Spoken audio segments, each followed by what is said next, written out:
This program features live coverage of an African safari and may include animal kills and carcasses. Viewer discretion is advised.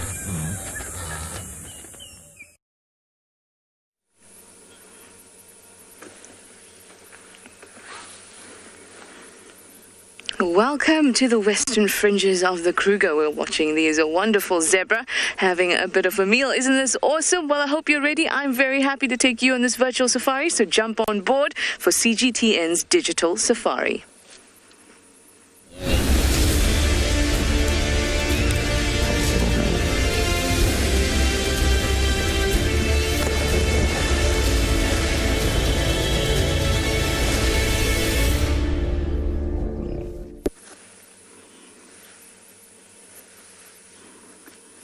Good morning, and welcome aboard. This is the Digital Safari by CGTN, and like I said, we have these wonderful zebras as well as some impala that are grazing about. Ooh. Everything just stayed standing very still, and there was a noise. So important to listen. My name is Trishala, and I've got a BK on camera this morning. Oh, everything's calmed down. Let's just watch them and see if they're alert. No, they look like they've relaxed. It's so important to sit and listen to what the bush is saying to you, not just what it's showing you. But they look relaxed.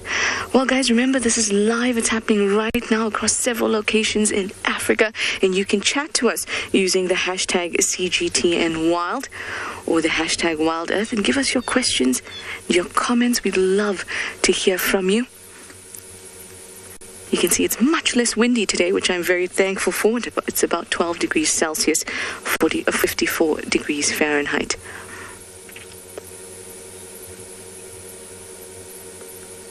It's quieting down again. Zebra are busy eating. The impala and the zebra are together.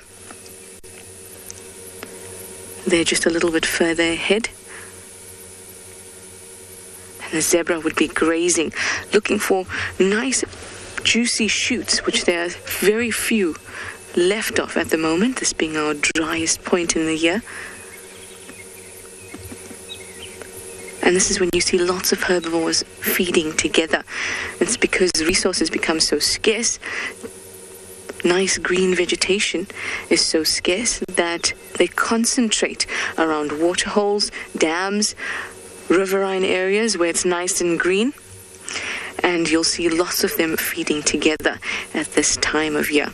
Well, speaking of dams, I'm going to head down to Treehouse Dam, which is not too far, and see if there's anything happening there.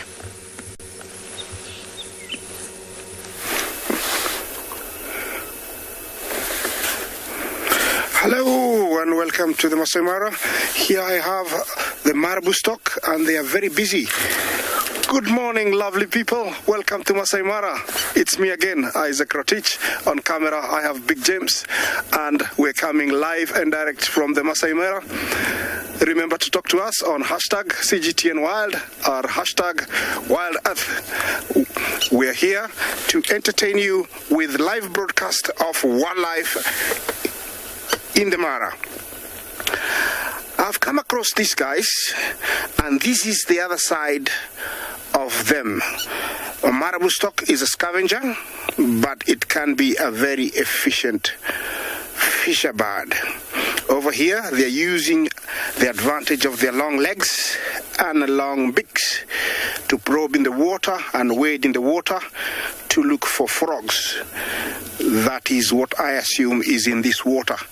There is one to the left who is very busy. You will see him there.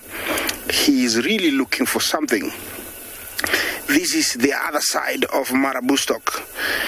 Apart from finding them where there are vultures, scavenging and waiting to eat small scraps in a kill, here they are fishing, and they're very, very busy. There is about 7 of them, and everyone is taking a chance to see if they can get something, a frog or something. See that? That beak is like needle in front and a knife at the edges, so it can stab a fish, stunning it for them to swallow it. I don't know what's the temperature of the water, but I don't want to test it. So I think, they have very cold feet, but they are, really looking for their breakfast. It's a beautiful morning. The temperatures are really, really nice over here in the Masai Mara, and the sun is just coming out. My main aim this morning is to drive along the river, see if I can find some cuts or a crossing for you guys. Good morning, everybody, and welcome back to South Africa, where it is a nice and overcast day. And hello, my name is Steve. I'm joined by Theo and Cam, and we're very excited to have you with us on a wonderful, nice, overcast and a relatively warm morning. We have found a wonderful elephant bull who we have found over here. He was busy feeding nicely in the open there for a moment. Now he's gotten a little bit shy as they heard you were going to come to us. He decided he's going to go hide over there. We can see you there, my friend, just behind the bush. He's a sort of 20 to 28, probably 24 to 26-year-old male, maybe 28. It's not easy to age elephants in the wild. The size is often a good sort of understanding of how to age them. Bulls obviously get much bigger than females, and females are very difficult to age. The bigger the bull, generally the older he is. And it's sometimes easier to see when they're with other bulls, because you can get a good idea. Let me try reposition there for you, Theo. Another view of this guy. He's moving across here. Remember, this is live, so these animals do move, and there's not much you can do about it if they move out of the way. Just poke our nose here real quick. Okay, let me try to get another view of this elephant just over my shoulder. And I wonder where he's headed to. Jumbo, and a very good morning, everyone, and welcome to the Masai Mara of Kenya. My name is David, and we're just on the riverbank of the Mara River, waiting to see if the wildebeest will come and cross. It's time for the migration now, and where we are, we're in a very fine location where we've got a feeling as they build up, they'll come and cross at this point. Ladies and gentlemen, remember, should you have any comments or questions, please send them through #CGTNWild or #WildEarth on Twitter. And we'll be happy to answer your questions and appreciate your comments. For the youngsters, don't forget, you can also do the same by sending us emails. And we'll be happy to do that using kids' questions at wildearth.tv. Now, that's the Mara River. It's one of the longest rivers that we have in the Mara. And you can see it flowing. There's a crocodile there if you look carefully. And it's swimming against the current. And chances are it's just hoping to get itself some breakfast if this wildebeest will come and cross here. This river is important to the animals, and to some of the animals it's a river of death. For the crocs, it's a river of life. We can hear the waterfalls from the background because the area we are in is a bit lower from the left.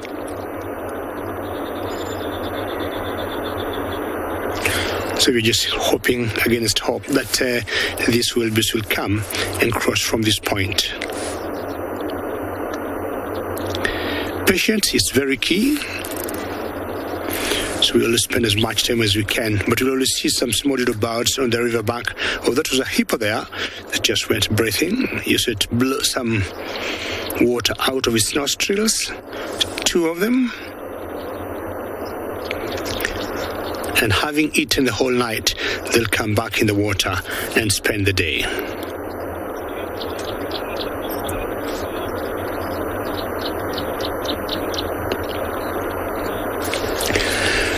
Every year, around the months of June, July, and August is when migration happens here in the Masai Mara, and there's always a lot to learn about this very famous wild spectacle.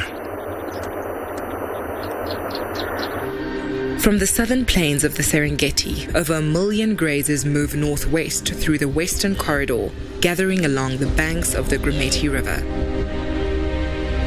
Once the chaos of the rut comes to an end, the herds gallop north once again. In time, more than 2 million animals amount to feast on the abundance the Mara has to offer. But the reward of the red oat grass does not come easy. The zebra vanguard is the first on the banks, taking the plunge into the treacherous Mara River in order to reach the untouched long grass plains on the other side. Not only must they face the turbulent waters, but also the crocodiles, gliding through the rapids in anticipation. Then comes the body of the migration, the thundering herds of the white-bearded wildebeest, with their bleats echoing through the landscape while in search for greener pastures. So too are the lions of the Mara, who patrol the banks of the river. The risks are known, but the herds are determined. All must make the leap. Some will fall, but for the survivors, the lush greenery that awaits is bountiful. And then, as is nature's way, it comes the time to cross the river again as they continue to follow the life-giving storms and nourishing plains.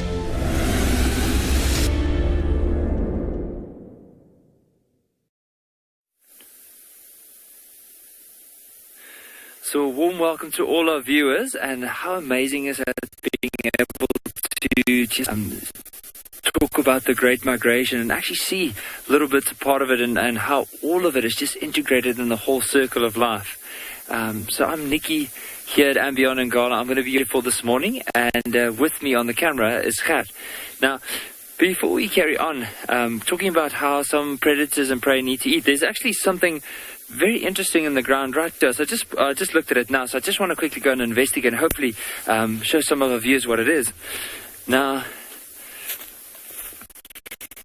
if you look right over here, it looks like something has gnawed away, or actually digged a bit here and gnawed at this tree right side. Now, if it was an elephant, it would have probably pulled or broke this tree to try and get to the roots, and also it might have stripped a little bit more of the bark. But here closer, if you have a look, it almost looked like little teeth marks all across this. So this most likely was from a porcupine.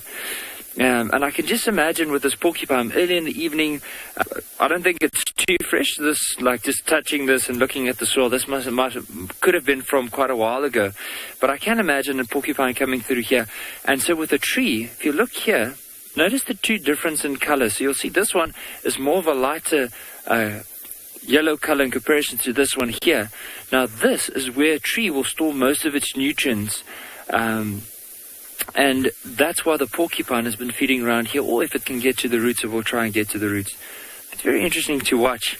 Hopefully, normally this time of the day is when porcupines will go and settle in for the day, but there were some tracks of lions in this area coming down in this direction. Hopefully, we'll be able to find these lions. So, let's give it a go. Don't know. Maybe we're very lucky, so all of you just let's keep our fingers crossed and see if we can get them.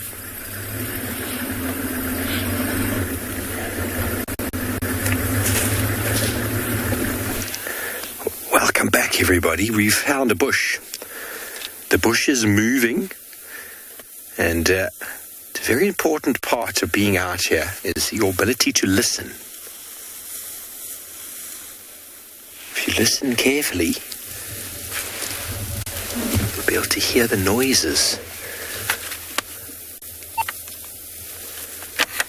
And there's only so many animals that move bushes around. Baboons are one of them. Kudu or another one, rhino, and elephant. Hello, safari lover. You want to know if there's an animal that gets along with an elephant? Well, elephants, they're very big and they're pretty dominating. So if they don't want to play, they chase everything around. Nothing really hangs out with an elephant. Everything's quite sort of aware of the size of an elephant. They're very big animals, and they're very, very powerful. And if the elephant's in a bad mood, no one goes anywhere near them. If an elephant walks towards a group of animals, those animals will move out the way. It's just the way it is. When it comes to this time of year in the drought, well, not the drought, but the end of the dry season, you can see he's eating very, very dryish grass there. The water becomes very limited, and elephants can be quite aggressive around water. They can be quite dominant around water. They can chase all sorts of animals, including hippos and buffalo and rhino and all other gazelle and antelope away from the water so that they can enjoy it for themselves. So they're not the friendliest of chaps, but they do enjoy themselves. They do enjoy hanging out with other elephants. The bulls enjoy pushing each other and playing with each other. And the herds are very tactile. That means they're very touchy-feely. They love to touch and feel each other.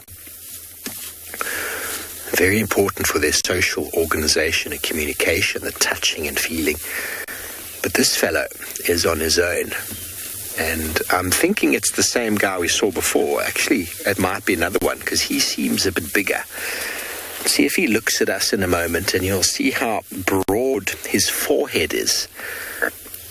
First of all, you can see what he's doing. His trunk is pulling the grass, and then he hits it to get all of the soil off of the roots. He's listening to me now. He's trying to see if I'm talking nonsense or not.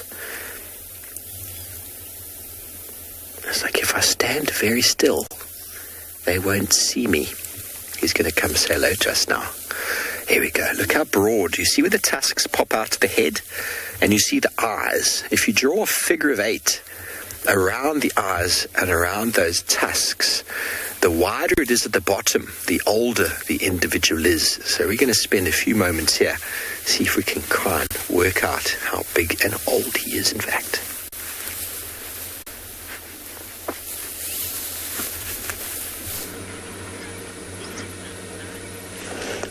Look at these. We have some hyena sitting on the main road on the southern boundary, truly staking their claim to this road because they are smack bang in the middle. Any vehicle that would want to go to any of the lodges in the northern Sabi sands would have to pass these guys. So it looks like we have a ribbon on the right there. You can see the bee on her ear, her left ear. There we go. Now, Ribbon is the mum of the two older cubs at the den.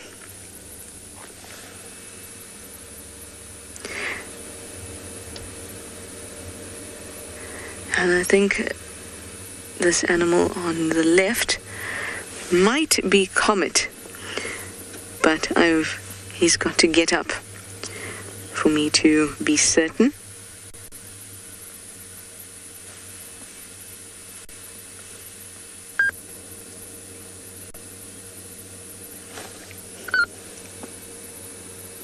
And I think the third hyena might be Intima, but I'm actually not very sure. I'm just saying that based on the fact that she hangs around with Mum quite often. Alan, you'd like to know what a hyena's predator is? Nothing really wants to stalk and actually eat a hyena. It is, so what we have in the bush is what's called a predator hierarchy, where we have lions, leopards, cheetahs, and hyenas and wild dogs, and where they fit. And generally speaking, it's lions on top, then hyenas and leopards, wild dogs, leopards, and cheetah. But wild dogs and hyenas often change, and hyenas can sometimes be on the top, especially if they outnumber lions. Nothing preys on it. For them to be preyed on, it doesn't mean that something would simply eat it, but that something would go after it specifically. Look for a hyena, hunt a hyena, and nothing does that.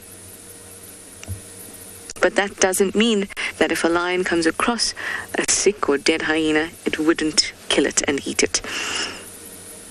Predators eating predators is not common because there's lots of toxins in the bodies of predators and less energy that you would get from eating a herbivore. So predators tend not to eat other predators. That's why the main food source for predators are herbivores. And remember that hyenas eat all sorts of things, not just meat, but also bones, skin, hair, and often excrement of other predators.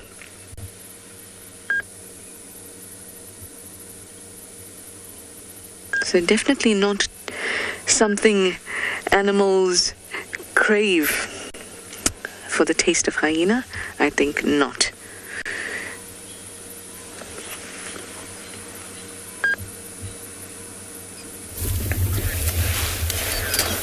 Thanks, Trish. Indeed, hyenas have got a very foul smell to them. This elephant, not too bothered at the moment by anything. He came and walked right up to us a moment ago. Just said hi. Linda, you want to know if elephants grow their whole lives? And yes, they do. There's actually the second one over there. That's the smaller one. I think this one was following the other one. The other one was following this one. So, unlike humans who we get to sort of a physical peak and a sexual peak, and then we go over that peak and then we go downhill, elephants become more and more prime as they get older, especially the bulls. They get bigger and bigger and bigger. Obviously, there's only so much height they can get, but they definitely do start stocking out a bit more. Females don't, they seem to get to a certain size and then they don't seem to grow anymore, but bulls seem to just keep growing and growing.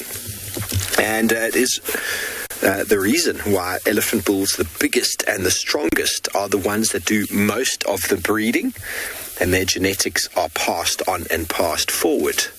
But these two individuals are nowhere near any breeding at the moment. It's all about feeding right now, away from the dramas that come with hanging out with the breeding herds, all the youngsters.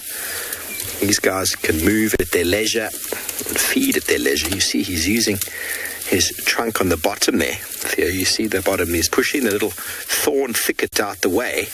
Underneath these trees and underneath these little thickets that have formed, They are shade-loving grasses, and lots of grasses with lots of nutrients that have been protected by the small branches that have been pushed down.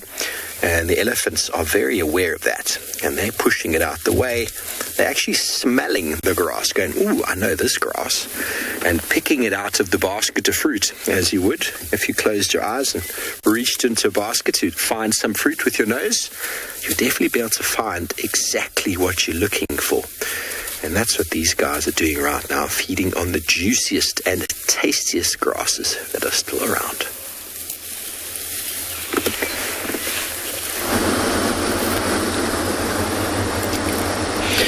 Well, bon appetit to the elephant, and hopefully it's going to enjoy its meal.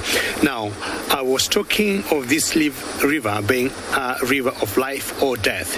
We got what we have been waiting for, ladies and gentlemen, the crossing of the wildebeests. I'll keep quiet for a couple of minutes for you just to enjoy what is happening here.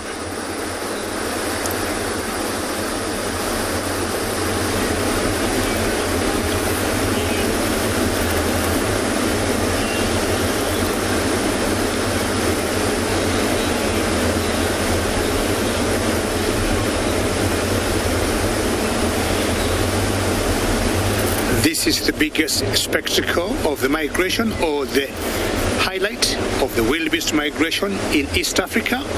I'm talking of two countries, Kenya and Tanzania, the Marabu Game Reserve and the Serengeti National Park in Tanzania. So they're kind of crossing from south to north of the river. And in the background, you can hear the waterfalls of this river rolling down from the rocks.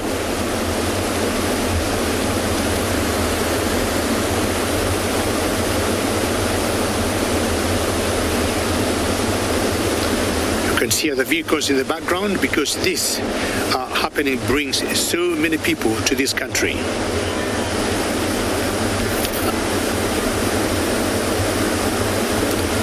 I would want to call ourselves this morning, and all of you viewers very fortunate to witness this.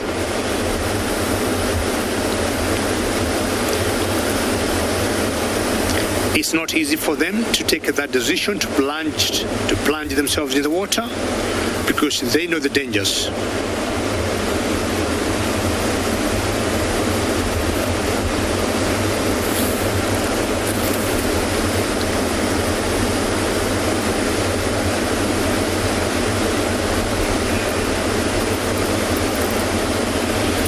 We could ask for a better morning than this.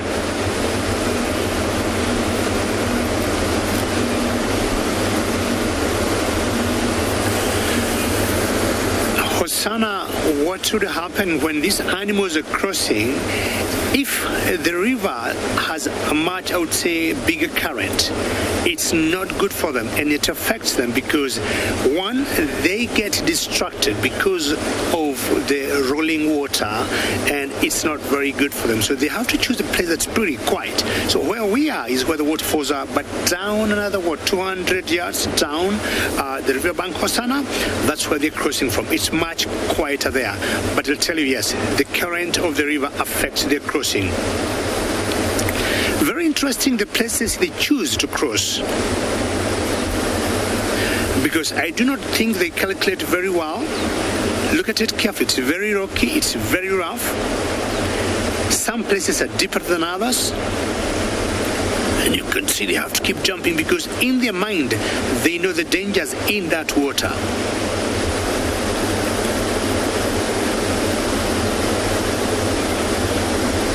Well done for those ones that just made it.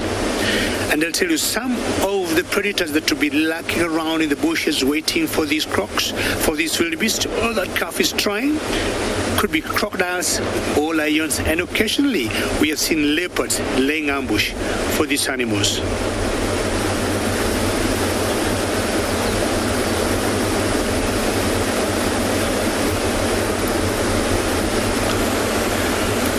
A decision has to be made. Do we cross from that same point? Does it look very tricky? So they could be looking for another place that's a lot easier for them, with a lesser or a softer gradient. So they keep coming towards us. We have seen them once in a while before they cross having a drink.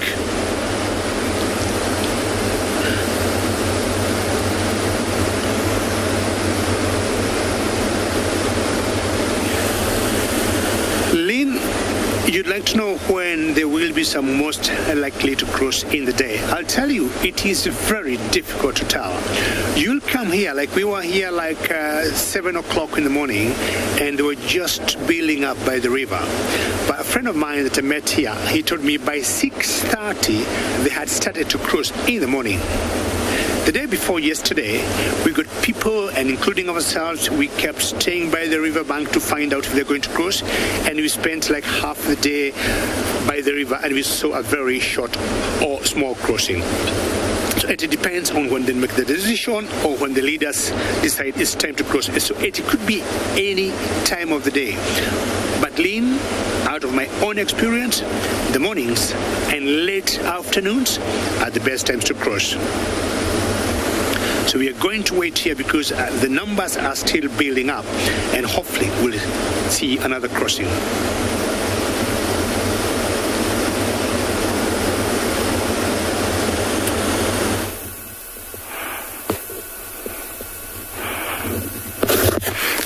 Hello everyone and welcome back. That looks like it's going to be exciting in the next coming maybe minutes or hours. I am at the Mugoro area and I have found one of the females and she's very, very sleepy. Yeah, there are two of them actually. You can see another one there. They are flat out. Looks like they had a very busy night. Remember, these females have been very lucky in the last week. I saw them kill a zebra at one of the drinking points. They've been eating very well. I can't blame them. And maybe last night they were, harassing wildebeest and eating. So it's time to catch up with that needed sleep to regather their energy. We always talk about how much they sleep, but I tell you, lions can be very, very active. Once, they've targeted whatever they're going for. Let's say, for example, it's a buffalo, and there are about 6 lionesses. It's not a walk in the park for them because buffalo is also a very dangerous animal. They need to come from all directions, tire it down before bringing it down. That might take about 1 to 1.5 hours of pure determination, power, and teamwork. So, for them to bring it down, they would have worked out for 1.5 hours or even 2. Just imagine going for a run for 1.5 hours, how you feel. After that, I think you can be excused to sleep for 18 hours. So although they're very good sleepers, they are very good, at working hard. Remember, this is coming live from the Masai Mara. Talk to us on hashtag CGTN Wild and hashtag WildEarth. Yeah, engage us. Yes, and I think I'm going to leave them to continue resting because I don't know what they were up to last night, and try and find something else for you guys. Hyenas are also very, very flat. We have a total of 5. I think they look so cozy when they tuck their feet underneath them or their legs underneath them.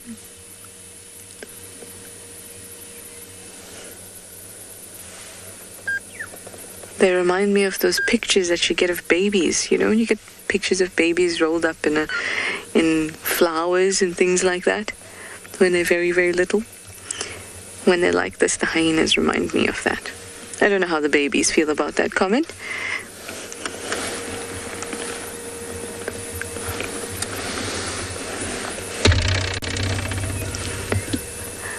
Now, they've all still been absolutely flat like this, so I haven't been able to ID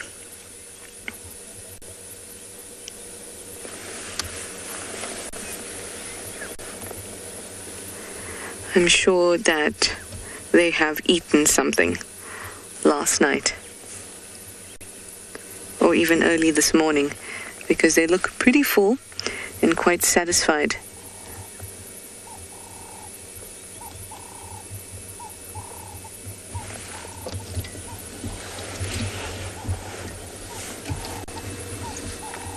There's the other one.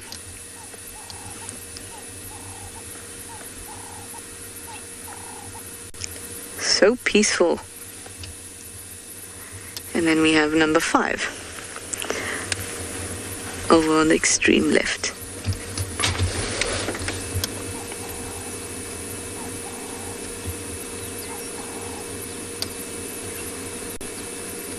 Very flat. Now, I love to spend time with hyenas, especially when they're out like this, because they might just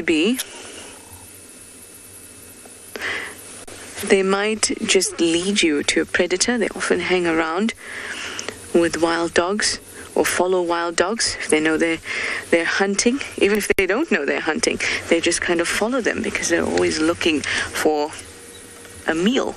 But do remember that they do hunt most of the time themselves, up to 80% actually on their own, so they're not just scavengers. Now, we're going to have a look here at Ribbon. There she is, and as I mentioned to you before, she is the mum of the 2 older cubs at the den, and she is a very interesting character. Ribbon was a low-ranking member of the Djuma clan, easily distinguished by the large chunk missing from her left ear. Hyena clans are led by a matriarch, with all subordinate members falling below in the chain of command.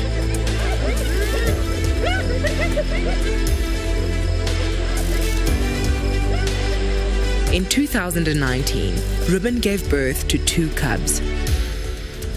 Taking their cue from their mother, the cubs were destined for a life at the lower end of the ranking, giving up their meals and accepting bullying.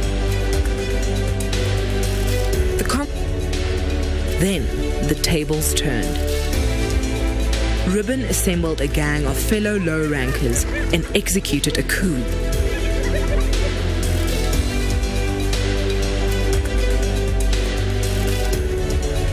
Toppling the current matriarch, Corky, and taking the crown.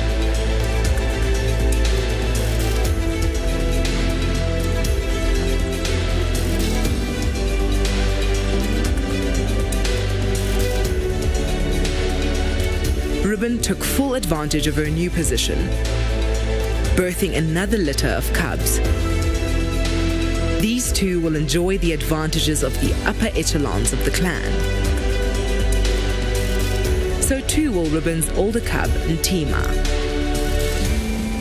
Having taken her family to the top, Ribbon is sitting pretty as the new matriarch of the Djuma clan.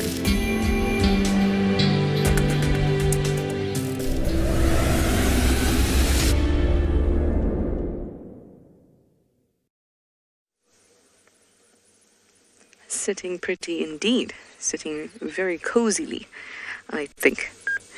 Well, she is the hyena in charge now, and you can see that many of her clan members are certainly around her, and that means that she has preference for spots to sit in, den sites, preference at carcasses. She is Queen Bee of the Djuma clan. Now remember, this is happening live, everyone. You're watching CGTN's Digital Safari. We're here in the Sabi Sands, Djuma Game Reserve. This is on the western edge of the Kruger. Now please, we'd love to hear from you, especially since my hyenas are not doing much. They're all just relaxing for now. Use that hashtag, WildEarth, or the hashtag CGTNWild. And I want to know all of your questions and all of your comments. I can't wait to have discussions with you. Jackie, you say it's a hyena roadblock. We get all sorts of roadblocks out here. Hyena roadblocks are certainly special. And this is like a roadblock on a highway. Backed up traffic, cars can't go round. A car did come through earlier and they hardly moved. Ribbon stood up. And that was it. Well, one has gotten up and moved just a little bit. So maybe they will lead us somewhere. Well, I'm going to be here to find out.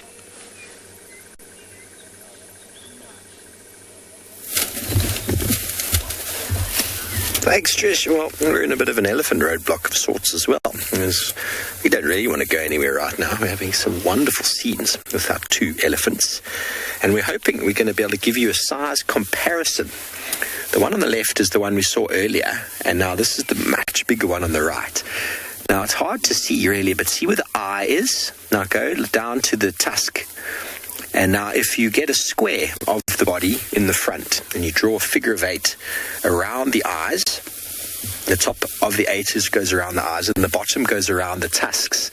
This individual have a very broad bottom of the figure of 8, if that makes sense. Which goes to show me that he's probably in his mid-30s at least. He might even be a bit more than that. Whereas the other fellow, when we see him, his tusks are actually a little bit more inside, not actually a square with the eyes at the top. And if you ever find a female elephant at the size of any of these individuals, that would be an enormous female, but her tusks never push out as much.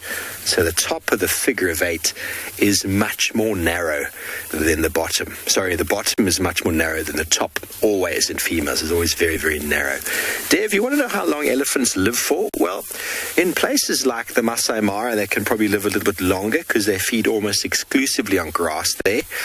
And grass wears down the teeth. But up here or down here in South Africa, they probably live a little bit shorter because what determines their age is their ability to break down and chew the food. They get 6 sets of molars in their life, and when they reach about 40 odd, their last set of molars gets pushed through, and once that set of molars is worn down and ground down, they essentially starve to death. They can't break their food down at all. So here in South Africa, 55, 60, but records of elephants can go up to 65 years of age. It's a very long-lived animal.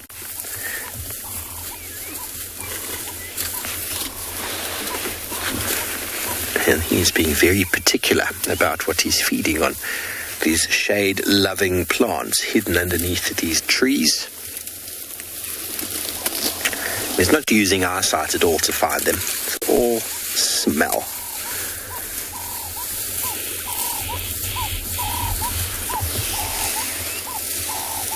Yeah, he loops it with his trunk, pulls it straight out, whips it a few times to get the soil off.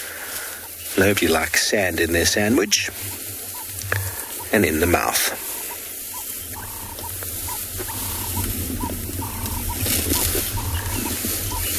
And this pretty much is the day of an elephant. They go all day like this, feeding. A very poor digestive system. So they're just constantly feeding themselves.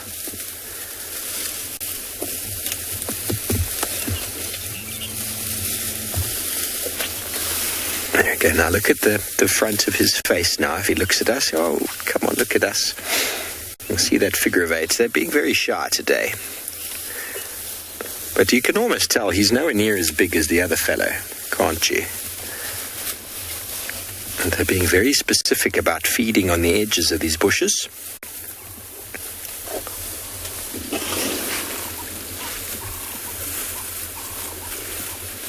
Yes, you've got to turn. There we go. Have a look at the eyes. And it's almost a square from the eye down to the tusk. If you drew a figure of 8, the top of the 8 would be pretty much the same as the bottom. Do you agree with me, everybody? I hope that's making sense.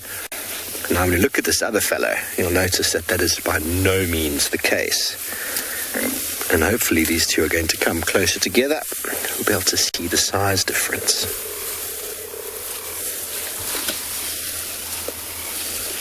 You never get a female the size of this guy. Female will be a little bit smaller than this individual. And if you look at her from the front, you'll notice that the tusks are much more narrow on the side of the face.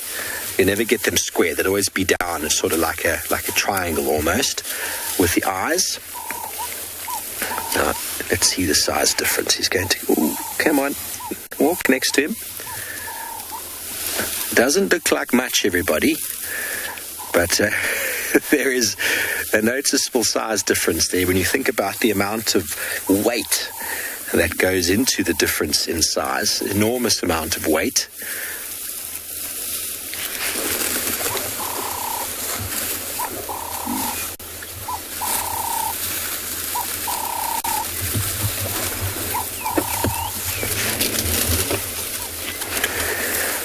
Both hiding in the bushes now.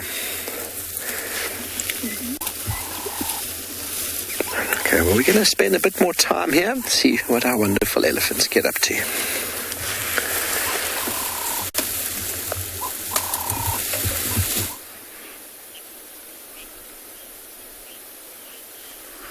Good morning, everyone, and welcome to andBeyond Phinda Private Game Reserve. My name's Matt, and this morning behind the camera we've got Craig. We this morning have found a journey of giraffe, or at the moment a tower of giraffe off to the left-hand side that you're viewing now. Also just catching, they've just caught this morning light, and it couldn't have come at a better time because this morning is actually rather crisp out here. They, underneath their legs you might not be able to see, but are also a nice herd of zebra, but these three keep sort of focusing between us and them, and it might be, we've come out here this morning to look for cheetah, might be giving us a signal that that's that, but I think they're all just busy ruminating at the moment. But they've got a lovely view from where they are behind us, looking over to the west, over the Limpopo mountain range. You can see the wind starting to pick up as well. On a morning like this morning, cats might take a little bit longer, or cheetah that we're looking for might take a little bit longer to get active this morning because it's so cold. Maybe, warm their engines with a little bit of sunlight first and then set off. So we've been searching high and low in the meantime and haven't seen anything of the likes besides these giraffe, which could very well aid us in a search for cheetah, although they're not doing that this morning. Have a look at the one in picture. His ossicles on the left hand side are quite skew, very sort of interesting growth, that, and that might be from that necking that they do. If you got into a bit of a fight with another giraffe bull, at sort of the base of his neck you can see a fork-tailed drongo waiting in anticipation for any tasty morsels that they might kick up as they walk along.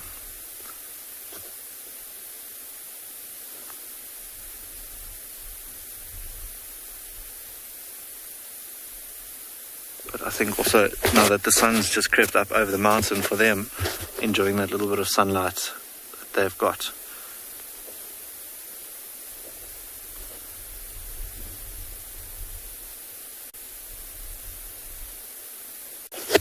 Just looking at that one on the left hand side again, can barely see his ears. Ah, there we go. Patrick, you're asking if these two giraffe are siblings. They look of similar age. They might perhaps have the same father, but both males, and I'd be lying if I said yes or no to your question if they were siblings. You never know, I guess. They might just be, but they are two bulls which look about the same age. Maybe different mums, but maybe the same dad. Very interesting question, actually. From Patrick.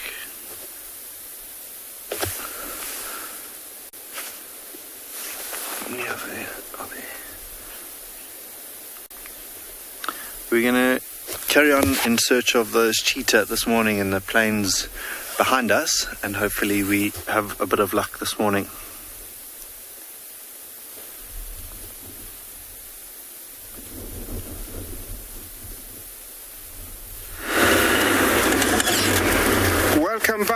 guys, sorry I was repositioning the vehicle, and just to show you that the zebras are also part of this morning's live broadcast, and they are in big numbers also.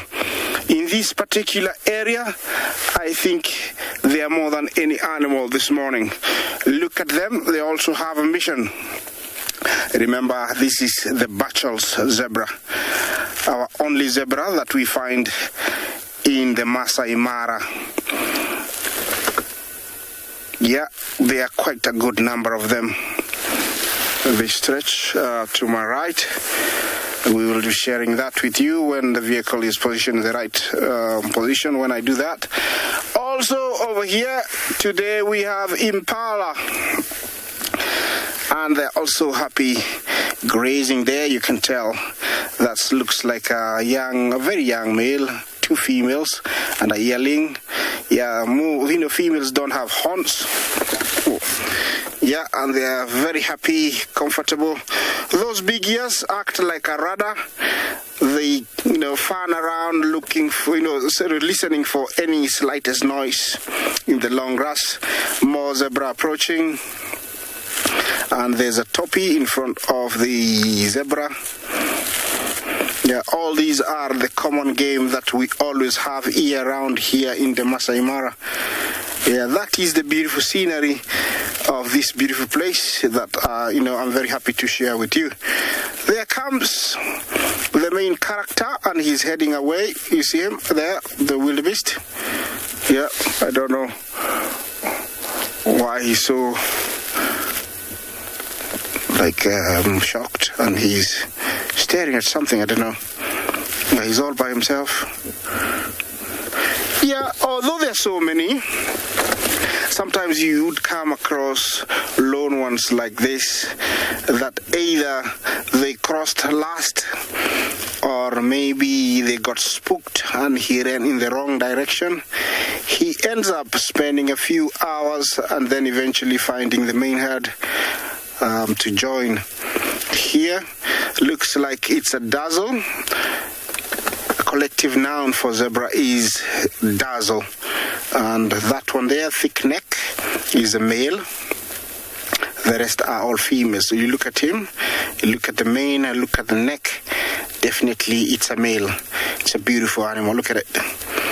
It's very rare to come across a thin zebra, because unlike most grazers that have only top incisors and no lower incisors, for them they have both top and lower like horses, and so they are able to pluck even the shortest grass, and with a very efficient digestive system they utilize everything, so they're always very healthy. These guys are also very healthy. Look at the coat, it's almost shiny. Yeah, here in the Mara, herds of impala can range from 10 to up to 60. I'm sure you have seen that with one of my colleagues previously, but in the near future we'll be able to share with you, big herds. And looks like everybody is headed towards the water.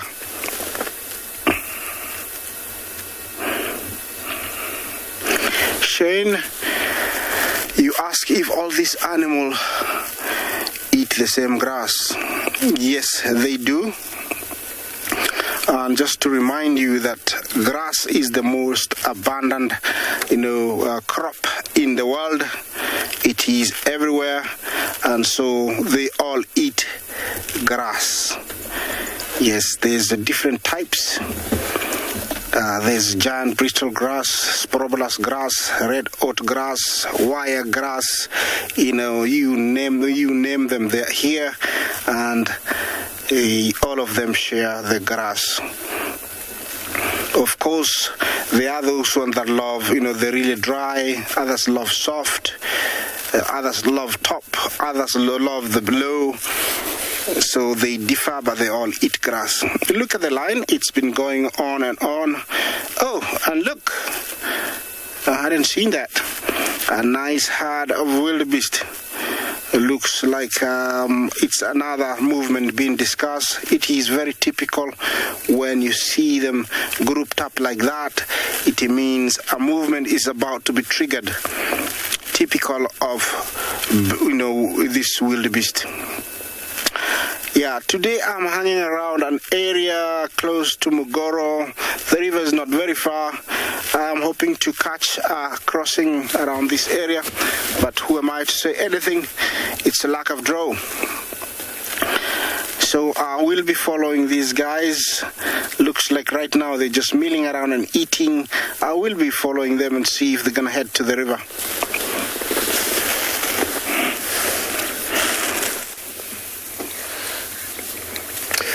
Thank you and welcome back live to Djuma, everybody. We've got a little fork-tailed drongo who's trying to take advantage of this elephant's feeding behavior. It's a very, very sort of beneficial behavior. The elephant is disturbing the trees and the grass and flushing any insects that might come about. Many camouflage insects would be hiding in there. And so he's just waiting for something to be flushed. If it does, we'll fly very quickly and catch it. A nice energy-efficient way of feeding. Follow animals. Might have seen it with cattle egrets before. Following cattle or buffalo through the vegetation. Anything that gets displaced by the buffalo or by any other animal for that matter, or cattle, is then scooped up.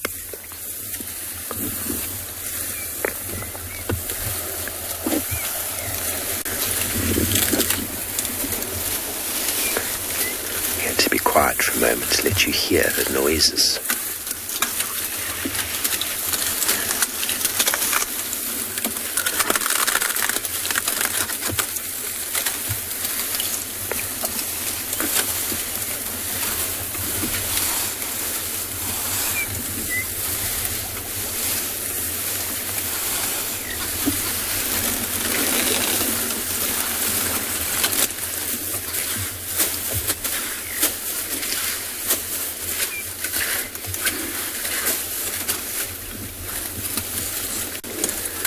We've positioned ourselves on the other side of the bushes where they were feeding. And this elephant's come to within 2.5 meters of our car. So he's chosen to come here, and that's okay.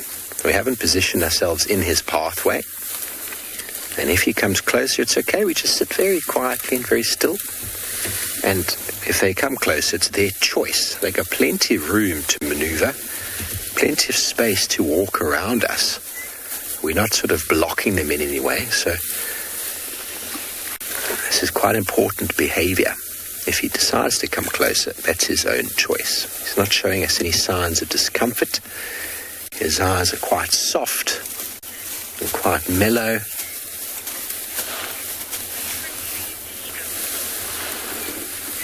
Hello, Ian. That's a very good question. Elephants love most of the acacia species, now known as Vitellias or Senegalias.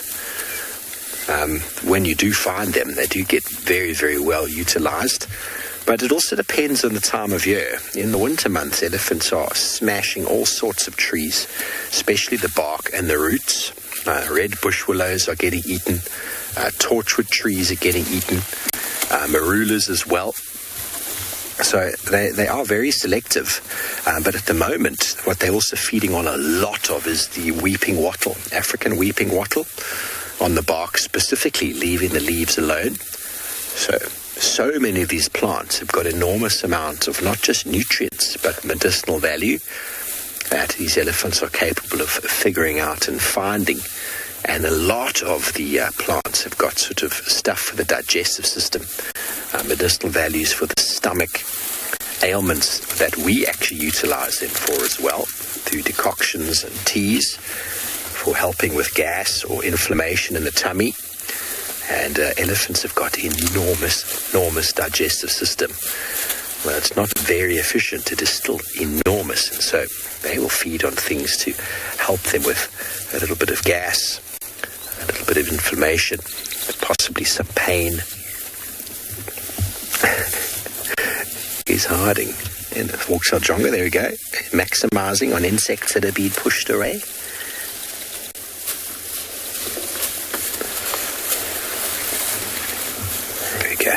forks in front of us. And the forks are dronga underneath him. What a marvelous fellow. See, now that small little bush, even that very, very small little bush that we have there, has got longer grass growing underneath it. And we'll see if he's going to break that little stem. No, he decided none of it was to his liking. So he's going to walk over to the next shady patch. And he's going to go feed on some grass over there.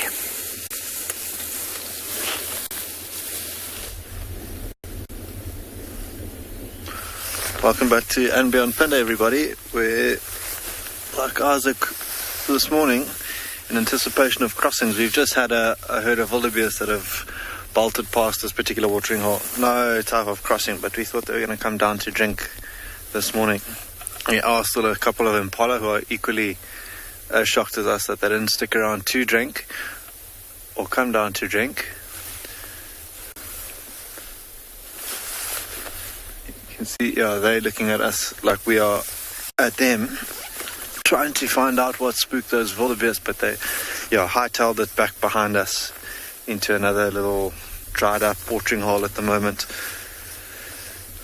You can imagine this, just in front of these impala is a little watering hole, which would be, on a hot day like today, a gold mine for animals that have to come down and drink. And this is where we thought we'd come and have a look for cheetah to see if they perhaps weren't in the vicinity.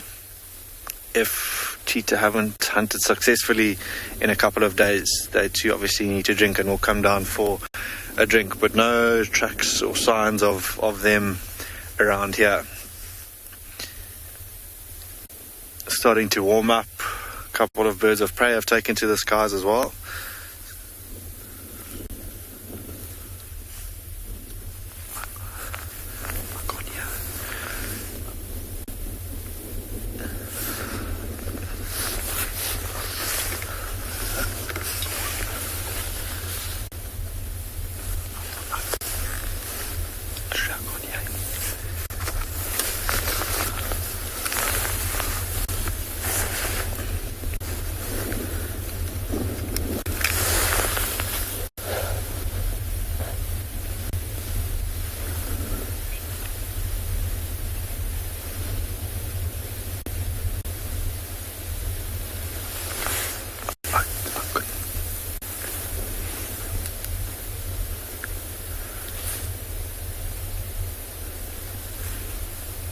So we found something very amazing this morning. So I'm just going to turn the vehicle so we can have a look. But just notice down here from where we are now, there's some very interesting animals down the road.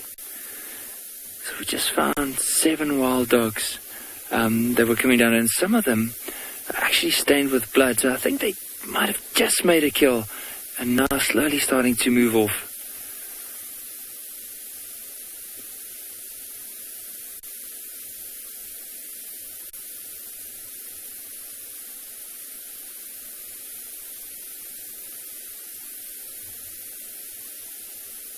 So I'm going to try and get us a little bit closer, because if they do start moving, I mean, wild dogs can move pretty quickly. So you can see they're already starting to go. Let's try and see if we can catch up. But this is really exciting. You just never know. I mean, they are stained with blood, but it doesn't look like they had something big to eat. It might have been something small like a duiker, maybe even a young impala. And if they do find something else as they are moving, you just never know.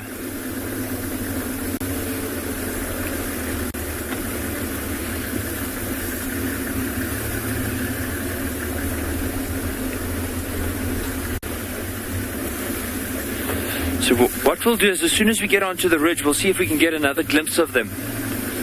But they are slowly or quite steadily moving on in this particular direction.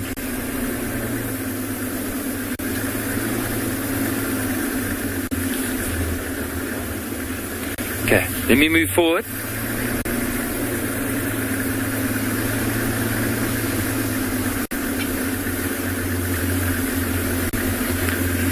Bianca, I mean, if you look at the color of these wild dogs, I mean, if you, like, just in general, with wild dogs, they've always been part of the African continent, and they've never really been domesticated. And if you look at the colors, like, do you see the little dashes of white, a bit of brown, black, and that gives them the painted look that we were talking about, or that we mentioned a bit earlier. But let's see if we can try and keep up.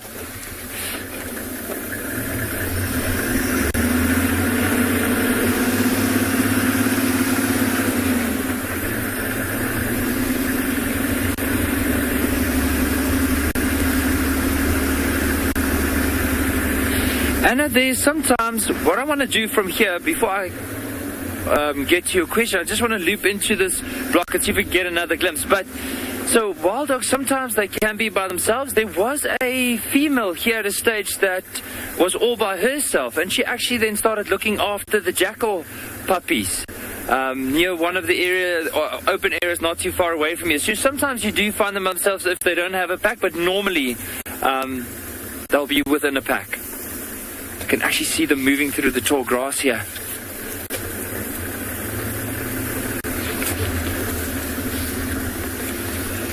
Here we go. Let me quickly just stop. They're right ahead of us. And they blend in so well to this environment. Like, the only thing that really stands out is those white tails as they maneuver around some of the bushes or through the grass. Now, I've only noticed 7, which I'm not too sure if it's a pack that we often see at Ngala, or if it's probably a new pack. I'm not too sure.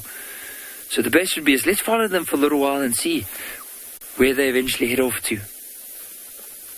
It might even be like, so at a stage we had a pack of wild dogs that were denning on the reserve, but they were denning in the far northern side where we don't really have any signal. So imagine if this is them and eventually they're heading back to their den side. Not saying anything, but there's always a chance.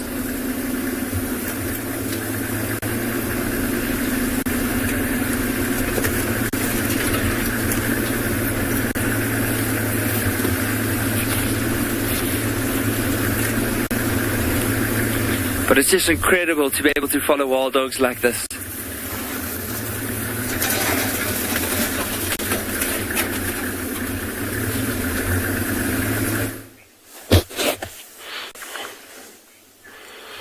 Well, it's a bit of a late start for us here at Prideland's Eco Training, but we found something quite cool, something that we don't always get to see. That was a black-backed jackal. My name is Taylor McCurdy, and on camera with me today is Sebastian Rombi, and we are always excited to be out here because there's been lions roaring, we've had leopard tracks, but we haven't found them yet. But hopefully we're going to find them. I thought that when we saw the jackal, it was a good opportunity to, I suppose, start our morning for the search of predators. Anyways, so the jackal is very camouflaged, as you can see. It's just on the right of your screen. There you go. Now it's in the center frame. And it's just sat down. When we arrived, it was walking around, and it actually defecated on a pile of elephant dung, which is quite funny and typical of the jackals. They like to defecate on other things, normally on rocks or logs or elephant dung, and they've got to be higher up than everybody else. But now it is just sitting around here. Now, it does look a bit like a fox. I'm sure a lot of you are thinking. It is not a fox. And they are one of our little scavenging animals. So kind of like a hyena, but just like a hyena, they also do a lot of hunting. And at this time of the year, there'll be rodents that they can eat and scrub hairs and things like that. But I thought that maybe why it was moving through this area is that there's a lot of ground-dwelling birds that have got eggs at the moment, and they have got a very keen sense of smell. Will probably be able to sniff out all the eggs. But for now, just curled up in a ball. It's actually got a little bit colder as the sun starts to rise. You can see how it's pulled its tail all the way around itself, and I'm sure at some point it'll tuck its head in between its legs and maybe just have a siesta. It won't sit out here for the entire day, though. When it gets hotter a little bit later, it'll have to go find a nice shady spot or a bush just to tuck itself under. And it's unusual just to see the one. I thought that we would maybe see 2 of them because they normally live in pairs. But another exciting thing that we can keep an eye out for is that it is breeding season for these jackals. So the other one might be at a den somewhere with some young puppies, So now that I've seen this one here, I'm going to keep an eye out and make a concerted effort to try and follow them. Because if we can see jackal puppies, goodness gracious, you will do lots of oohs and ahs. They're so cute. But not doing much right now. But remember, this is a live and interactive safari, so we want to hear from you. And maybe this is your first time seeing a jackal, so let us know. Have you ever seen anything that looks like this before? You can hashtag CGTNWild or hashtag WildEarth with any of your questions and comments. But look at that camouflage, though. Isn't that wonderful?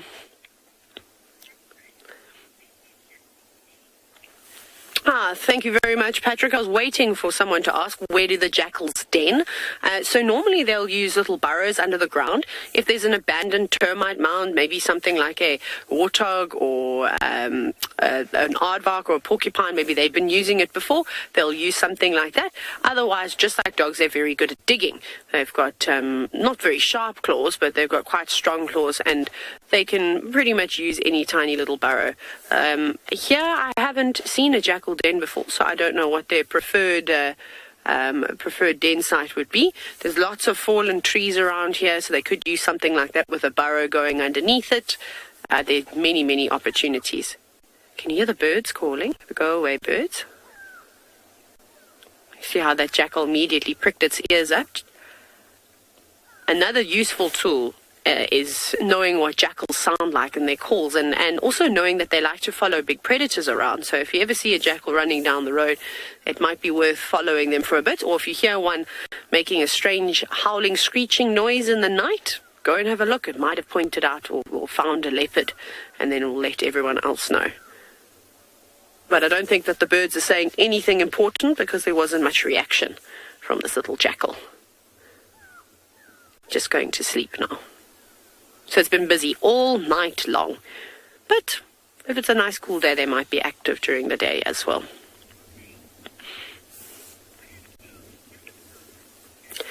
Yes, Jackie, the camouflage on most of the animals out here is quite spectacular, but I think that the jackal at this time of the year, with all the sort of golden browns and the tawny colors, and then of course the grays and blacks coming in from the bark on the tree, it's made for perfect camouflage. It almost looks like it is just a rock. And camouflage is very important to animals for a lot of different reasons.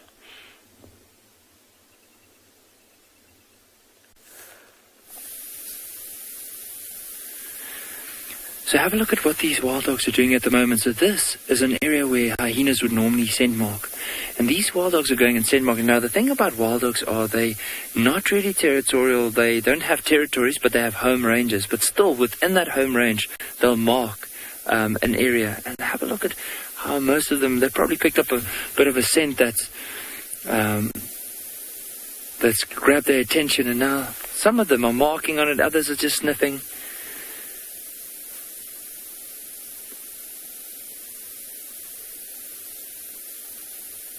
There's a little francolin that was quite close nearby, and he can be so lucky because often with wild dogs, if they do flush some of the francolins, they are capable of catching them, which we have seen before a few times.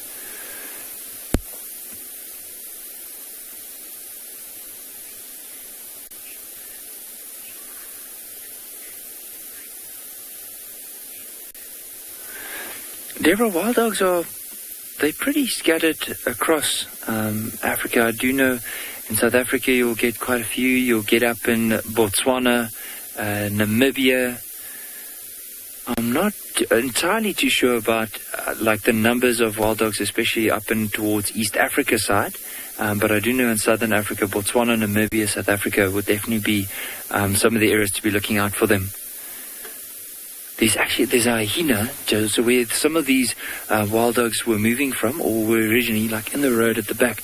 There's a hyena making its way, and often the hyenas would follow these wild dogs because they know if the wild dogs make a kill, they'll go and scavenge. Like those jackal that Taylor saw earlier, often they'll be the ones that get the remains, especially if the wild dogs finish up a carcass. But for now, let's try and keep with these wild dogs. They are moving into a bit of a denser area. If it's starting to get too dense, we'll have to unfortunately move out. We won't try and push into too dense of an area, but maybe there's a chance we can stick with them for a little while longer.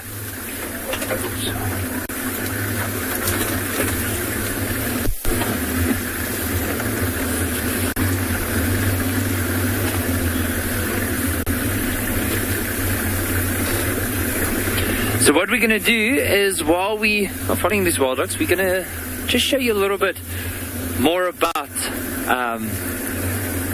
them, of where they do occur within South Africa.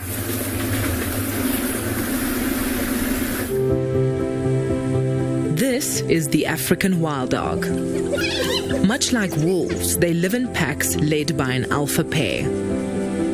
They are confident, fierce predators. Most predators out here avoid humans on foot. While wild dogs are wary, but they are definitely not scared of us. These single-minded adults ignored us, while the curious pups sniffed us from just 7 feet away. This incredibly rare sighting of a pack on foot left James enthralled.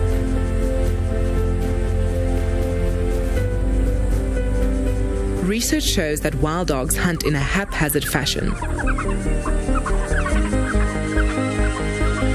but that they eat far more per chase than most other predators.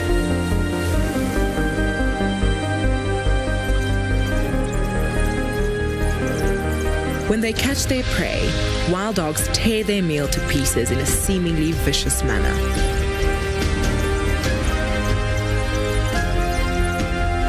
The prey, however, probably feels very little, with the adrenaline-filled shock rendering them senseless. Wild dogs are very defensive. This battered hyena and her clan stole a kudu the dogs had just killed.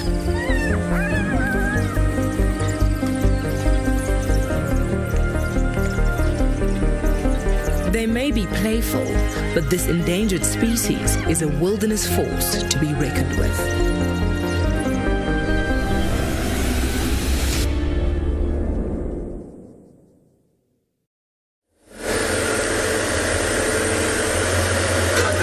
We've had such an amazing time with wild dogs. I'm sure that Nikki's had an awesome time too.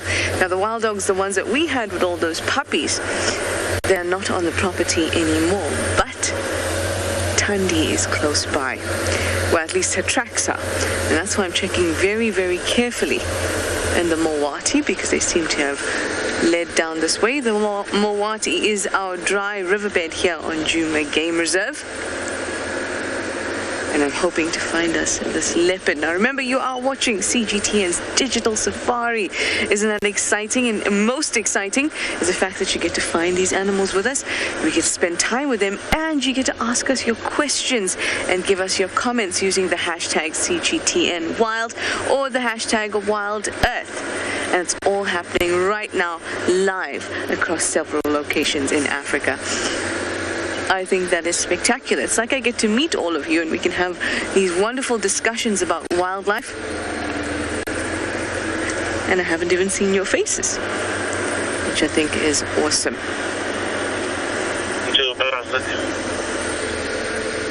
That's just the Game Drive radio going. That's how we all communicate. And that's how we figured out that Thandi's tracks are coming down this way. Now, Thandi is the dominant female leopard in this area. This is her territory. And she has a little cub. Now, the cub has been stashed. That's what they will do. They'll stash their cubs while they go out hunting.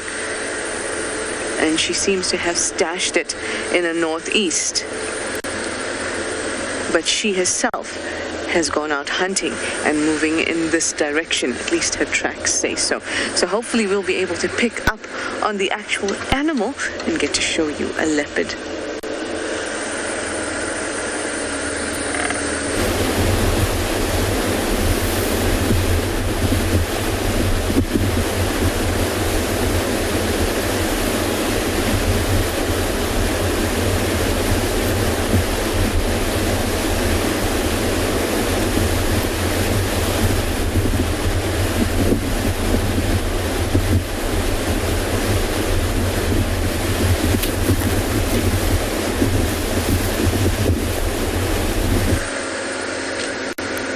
Sorry about that, guys. But you know how it is, especially out in the wild. It can be difficult to get all of this beauty streamed across the world. Now I'm having a look at some of the lovely trees while we're here as well. Now one of the most prevalent trees in this area are combretums, and the combretums are basically what we call bush willows. I'm going to talk to you while keeping an eye out for a leopard, obviously.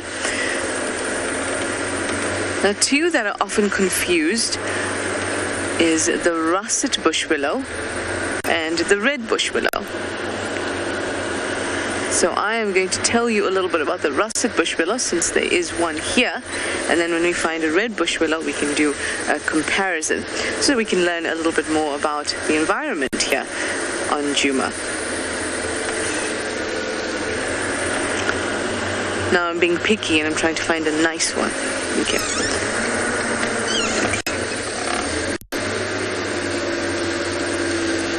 Here we have an example of two. One is the russet bush willow,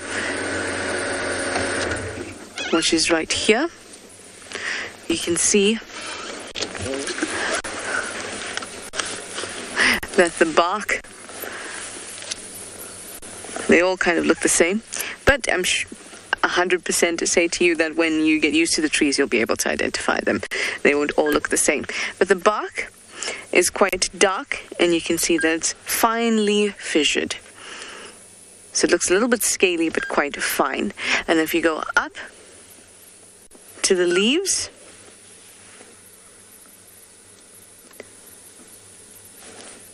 the leaves are smaller than the red bush willow's leaves, and a little bit rounder.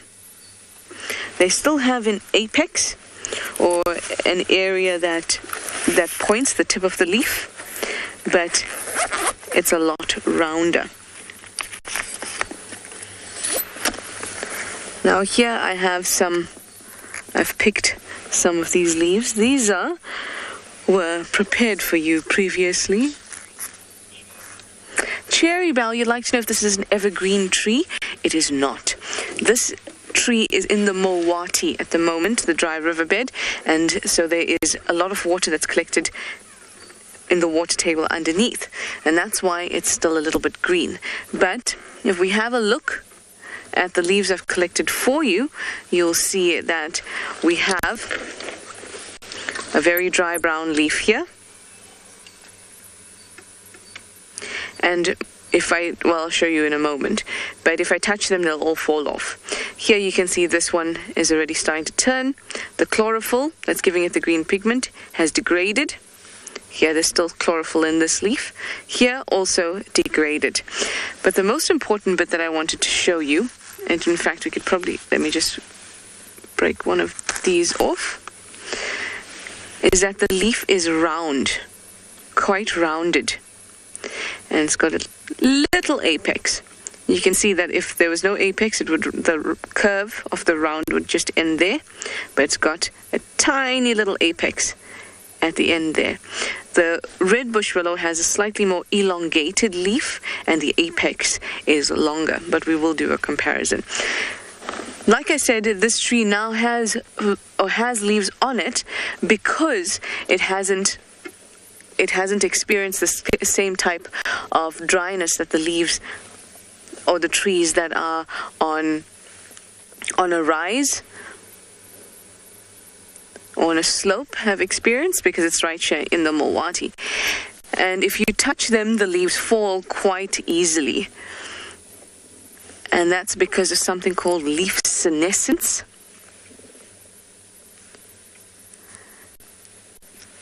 So if we have a look again down at this example, sorry BK, I'm swinging you back and forth. If we have a look again at this example, oops, this dried one here, over here where this leaf attaches, we can't see it, let me do this. Where the leaf attaches to the stem, there's something called an abscission layer. Now that is where the tree that is vascularized in these areas, in the stem and the trunk of the tree, here is where it stops giving nutrients to this leaf. and there's a layer of cells there called the abscission layer. That's why leaves fall off at this point. So it's very easy for me to kind of do that. Very, very easy compared to if I had to take the green one off, which still has that snappy sound, if you can hear. But the nest ones, very easy.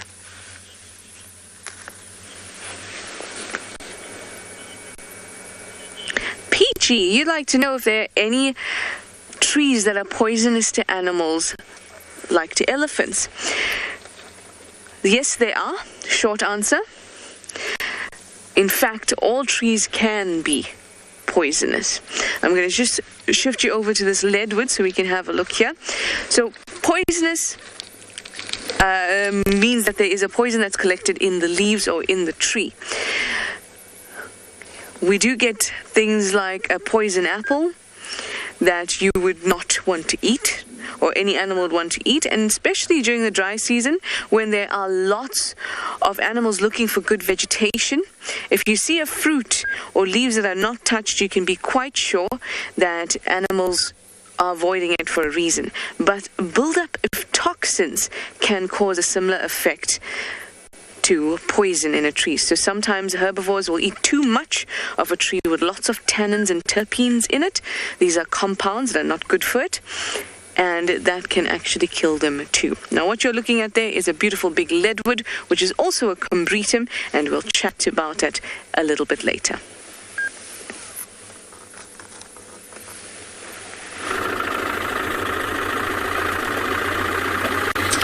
So we are struggling here on Pridelands. We have had every sign of every predator that you can think of, but do you think that we can find one today? No. But that just is how it goes in the bush. Sometimes the game viewing can be exceptionally tough. So when we do get to see lots of action all the time, you really got to count yourself quite lucky. So there's some older male leopard tracks coming down this road, but they look like they're maybe from yesterday afternoon, a little bit windswept. They're not as clean and sort of sharp as the other tracks we've had this morning. So we're going to head back to where we had the last fresh tracks, I suppose, and then have a little scratch around there. I'm pretty sure that especially the lions, there's a male lion and then a young lioness, and I don't think that they've gone too far, but I just cannot figure out where they've crossed because the terrain gets quite rocky, and then when it's not sandy like these roads that we're driving on now, it makes it very difficult to see where a footprint is or where a footprint's gone. See, here's some old things, but hopefully the weather's just going to keep improving, and then that game viewing will also keep improving, because the elephants have been hiding away since it's been so cold and so windy. I don't really blame them though. We'll see what we can find. Maybe we can do some birding around here as well. Now, speaking of bad weather, Michelle, the rainy season, it's a tough one. It's normally all starts at the end of October, beginning of November. Sometimes we get a shower in the middle of September or so, or even August, but that hasn't happened now for a couple of years. We did have a massive drought a few years ago, and then we had late rains last year. We only got them in December, and no one really knows what's going to happen, if we're going to get rains on time this year or if they're going to come late again in December. We're lucky though, because we had good rain quite late into the year, so the dams seem to be nice and topped up and should push through.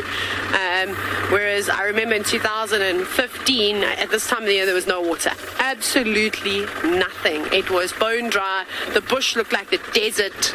It was so terrible. So it is nice to see that there is still quite a bit of vegetation, lots of grasses, even though it's not nice and green. There's still some nutrition in them, and then that there's water around. Right, I think that I can see a buffalo in the distance down over there, so that's a good sign. So when you come back to us, that's where we'll be.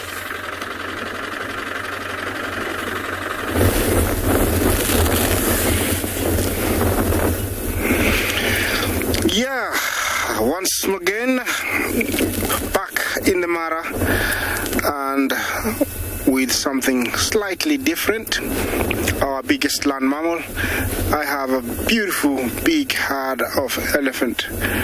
It looks like she's communicating something to the rest of the herd. Like I said, we've been having a very good time, very good season with lots and lots of young ones. Look at that. It is really nice and also encouraging to see, this many young ones. Remember that this animal was facing serious threat. Although it's still facing serious threat, it's not as much. It needs a lot of protection. And so to see lots of young ones like this, it is positive news. And I can say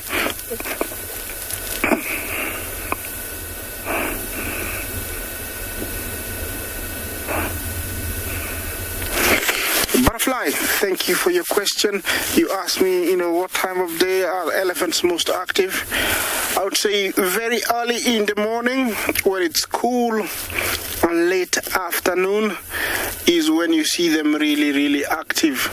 What happens is that the heat of the day really affects them, so they try and stay in cover during midday sun.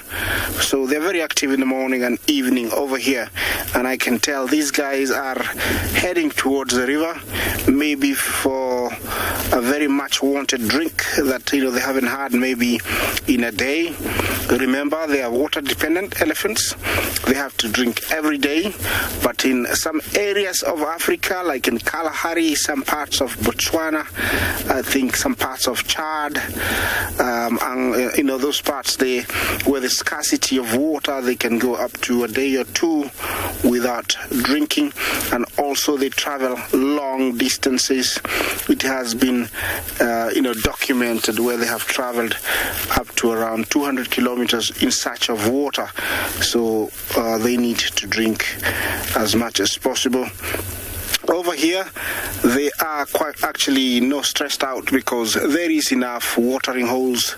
The Mara River provides enough water for them, so they have nothing to worry. This is a very big and beautiful breeding herd. Look at it. They're almost, I would say, about 20, very scattered. Over here in the Mara, the elephants haven't been hunted or bothered for almost 70 years since the demarcation of the Mara Game Reserve in 1948. There has never been hunting. Every now and then we do get poaching on the outskirts, on the boundaries, and that's where you find they are very skittish. They don't like, the sound of humans or vehicles when they get to the borders, and because they have very good memories, they can remember that. But over here inside, they're very comfortable. That's why they're very scattered. That is a half-grown bull. I would give him a good 25 years. Remember, bulls reach maturity at 35, so he's looking very, very well. That's when they're allowed to mate at 25. This is live from Masai Mara. Talk to me, hashtag. Talk to me on hashtag CGT and Wild, hashtag WildEarth. Questions are very welcome. Look at that.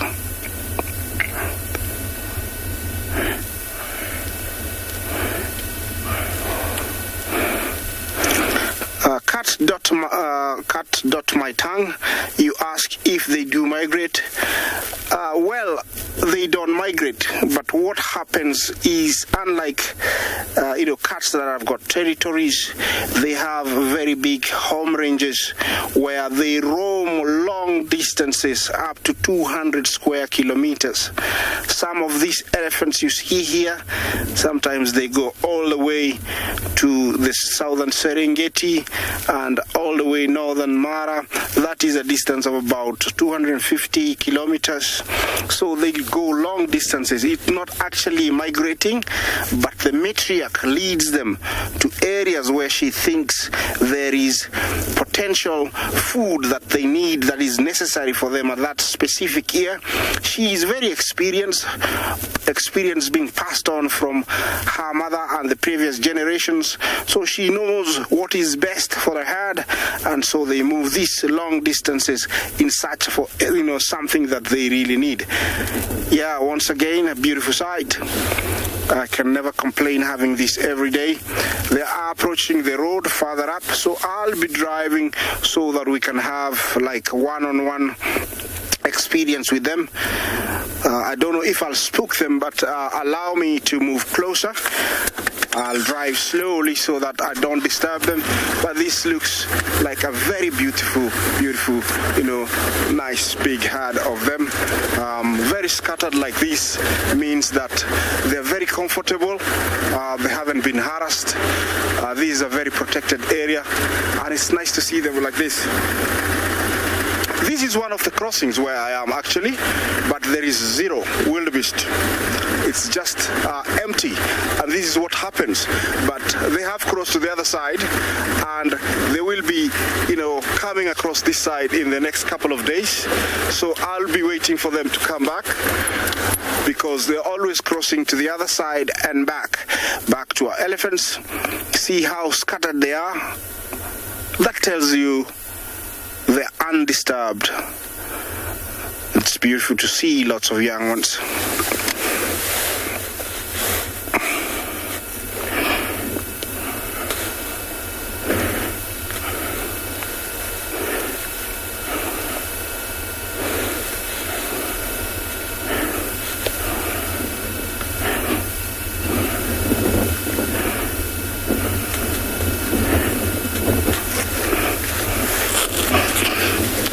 Bittersweet, you ask if they recognize their mothers. Of course, very much like us, after birth, the mother usually stays with the calf very closely. They get that maternal instinct. They get that, bond. Also, the smell of the mother, smell of the young one, they get an imprint, and so it is impossible for a young one to forget its mother. Something very unique about elephants is that although, they give birth up to a very old age, about 65, if a female dies, a female that's lactating can, adopt a young one and, give it milk, just because it knows that the mother has died. That is one very unique thing about elephants. Back to them again. Oh, look at that one. She's drinking. That is how they drink. The mother has to put the leg forward and give it, enough space. Yeah, once again, let's see. Did you see there was communication there? She touched the young one with the trunk. There comes another big female. Okay, she doesn't want to drink this time. It's nice 3 sizes over there. That is a very old female back there. You can tell her forehead, very angular. Yeah, those could be cousins. Definitely, I would say cousins, 2 different females. Yeah, that female, the big one, she looks very bony, very skinny. So she's these are also, an old herd with old females. They are heading towards the river. I don't know if they're going to cross, but I'm going to wait and see. Over here, I have one that's got very funny, tusks. We're going to share with you. She's right here. Look at that. You rarely get to see this, but these are deformities sometimes that come at a very early age. I don't know what causes them, but I think this is the second one I've seen in a few days. There was one with very crooked or crisscrossed tusks. This one, completely the opposite. I don't know how she gets, she manages to use them. It would be interesting if she was to use them so that we could see. Sometimes it is a disadvantage when tusks are like this, because she's not capable of using them to dig or debark trees. Some other half-grown ones. That looks like the one in front looks like about 2.5. The little guy is almost a year. Yeah, nice ages, mixed ages. Okay, allow me to move closer again once more.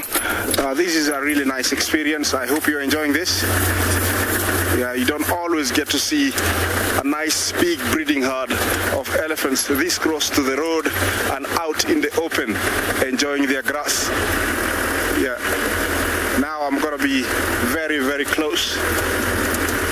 And you're gonna see, their behavior over here. It's slightly very different because they haven't been disturbed, like I said, for many years. Yeah, here we go.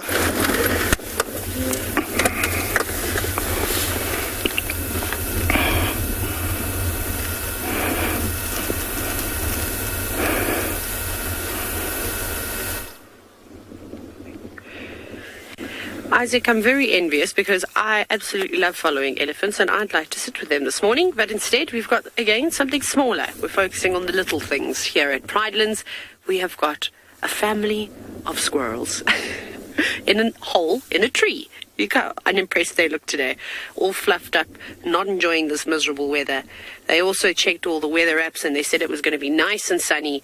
But alas, the weatherman was wrong again. Very unusual. But there they are, seeking shelter as the wind starts to pick up. And I think that they'll spend most of their time just going up and down this beautiful knobthorn tree. This one doesn't have any flowers on just yet. Some of them have started getting some flowers. Are you just now enjoying the sun?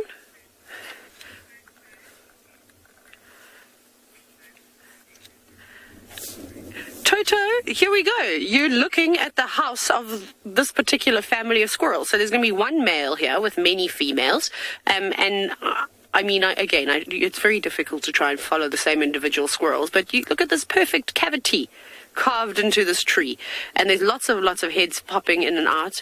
And because it has been so cold and overcast for most of the morning, they've woken up later. So I'm 98% sure that this is where the squirrels are living, and they probably have a nice little nest in there that they've maybe lined with some leaves, and most likely leaves, which they'll just sleep there at nighttime. But then they're very busy during the day, although it doesn't look like it right now.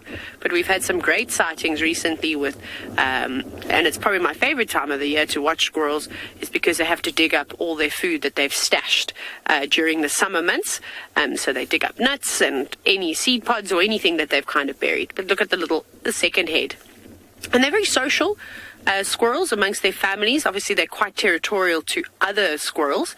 They won't be so happy with them. Look at them, they're all just piling out of the hole now. How many squirrels can fit in that cavity? That looks like a little one, hey? What do you think, Seb? Or was it just my imagination? No, it looks smaller. Looks smaller, hey? Mm-hmm.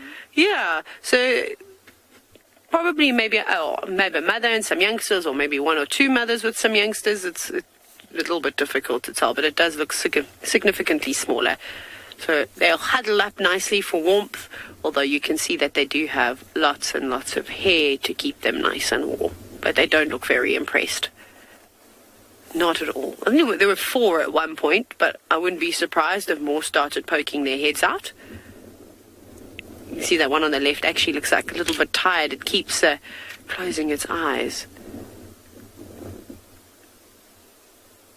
But again, just like the jackals, it's good to know what alarm calls animals make so that you can, identify predators. But unfortunately, these species, squirrel in general, are not very reliable because they have got so many predators. So even though they're sitting up high in a tree, you'd think that they're quite safe from a lot of things. But we've been seeing a lot of snakes around at the moment, and particularly pythons, African rock pythons.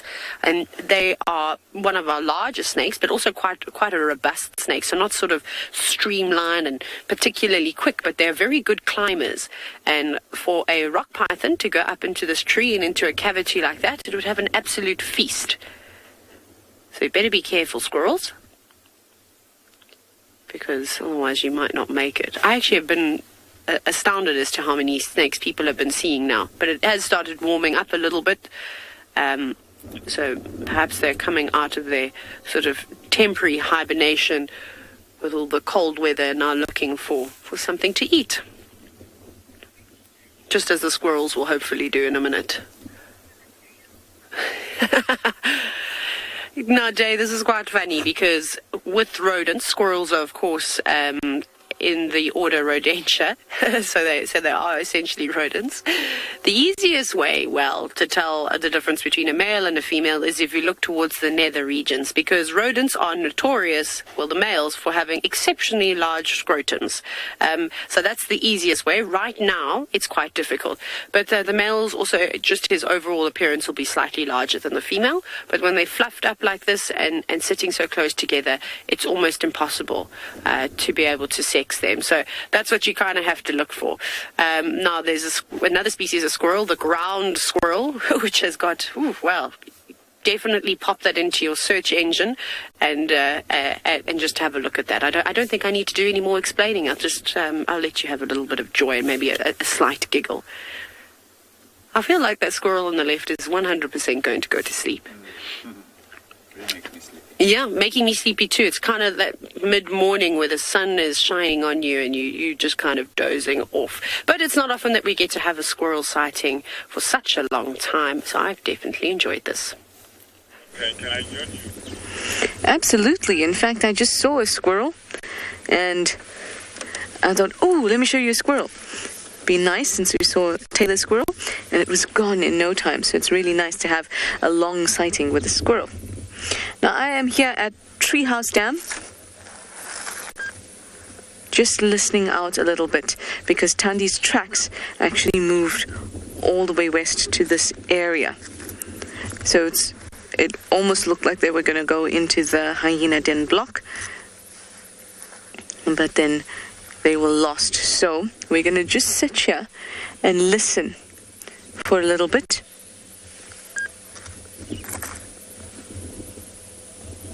You can hear that it's fairly quiet.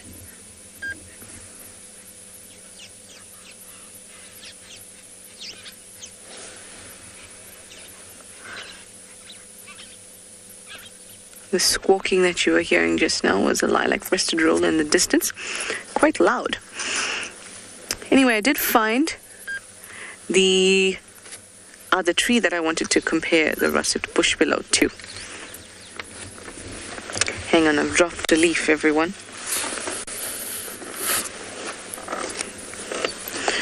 All right, so this was our russet bush willow's leaf. Some of them were quite rounded at the apex. Let me just do this. Some of them are quite rounded at the apex, as you can... Oops, sorry, BK. There, you can see that top bit there. Very rounded. And then some leaves had a bit of an apex, like this here, but quite a short one. So that was our russet bush willow. Then here is the one that's very similar, another combretum, the red bush willow. You can see the color is very similar, but the size of the leaf, bigger. The wind is not helping me. And, oops, excuse me, the apex, stop.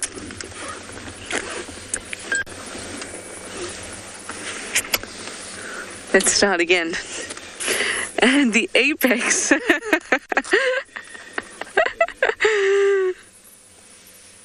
there you go, is very pointed. It's kind of twisted and pointed downward, and the leaves are much bigger. So this is the red bush willow, and the trunk, the bark on the trunk is a little bit smoother than that of the russet bush willow.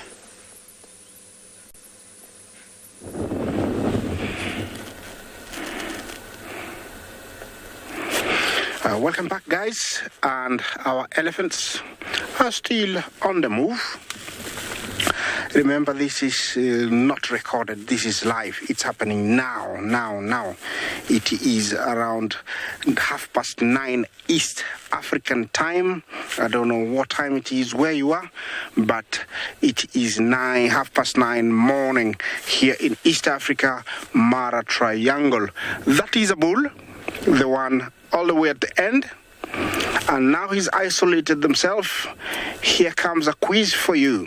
How long do you think a male elephant sticks with a breeding herd? How long does a male elephant stick with a breeding herd? A breeding herd. That is a quiz, a question. By the end of this broadcast, maybe we'll be able to, hear what your comments are, what your answers are. And right now, they're actually on the move. The pace is catching. I don't know what's the mission, but they are really, really walking now. You can see. Yeah, they look very clumsy, elephants, but I tell you, one of their steps is about 5 to 6 steps of an adult male. That is a beautiful scene. Yeah, I will stick around with these guys just to update you till you come back.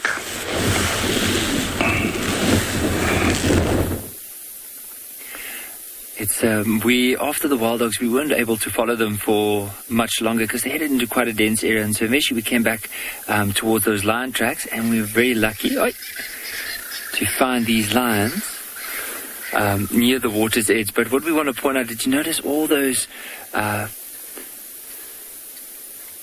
spur fells that were so close to these lions?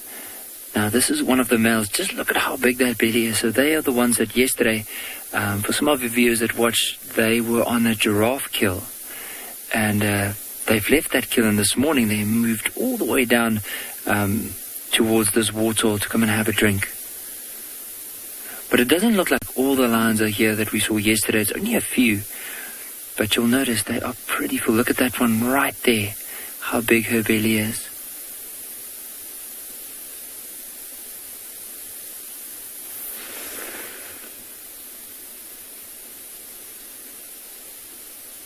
And they're also very well camouflaged. The way that we're looking at them now, there's quite a few antelope. Just so from where those ones are, if we go left and just a little bit above that, behind this big tree, there's some impala just behind them. And these impala don't even know that these lions are lying down on this side. So right there, if we move back in, you can see back, there's a big termite, or it looks like a termite mound. And just to the right of that, in the back, there's some impala. So just see, it's hard to spot them, but you'll see right in the middle there. And then, as we mentioned, they don't even know these lions are here. And that's the thing, the lions are so full at the moment, so chances are very unlikely that they'll hunt. But you just never know with any opportunity that presents itself. They might just, even if they make a kill, drag it into a bit of cover and just leave it there. And as soon as they have a bit of space, they'll then feed off of it. I've seen before at Phinda, Private Game Reserve Phinda, that there was a lioness that was full after making a kill, and then it wasn't even a couple of hours later, and the Wildebeest came past and she killed it again, or another one, and then dragged it under the tree, and she just kept it there and fed off it for the next week.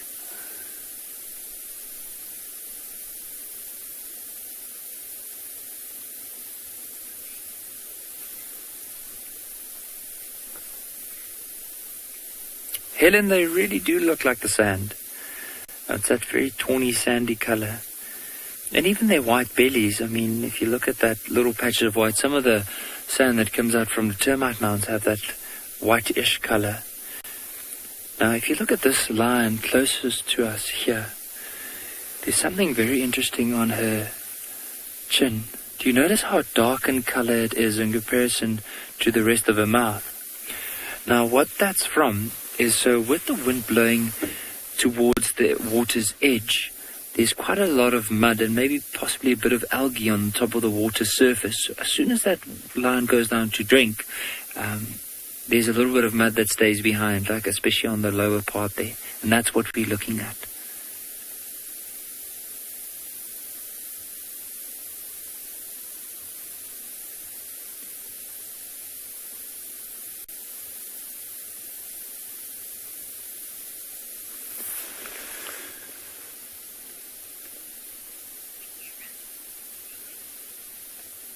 It's just such an incredible sighting to be able to sit at a waterhole like this. And imagine with these lions now. I wonder if the rest of the pride eventually is going to come and join up, because I can only see, from what I can see in this view, there's only 6 of the members of this pride. And there should be at least close to 16, if we're excluding the 2 younger ones.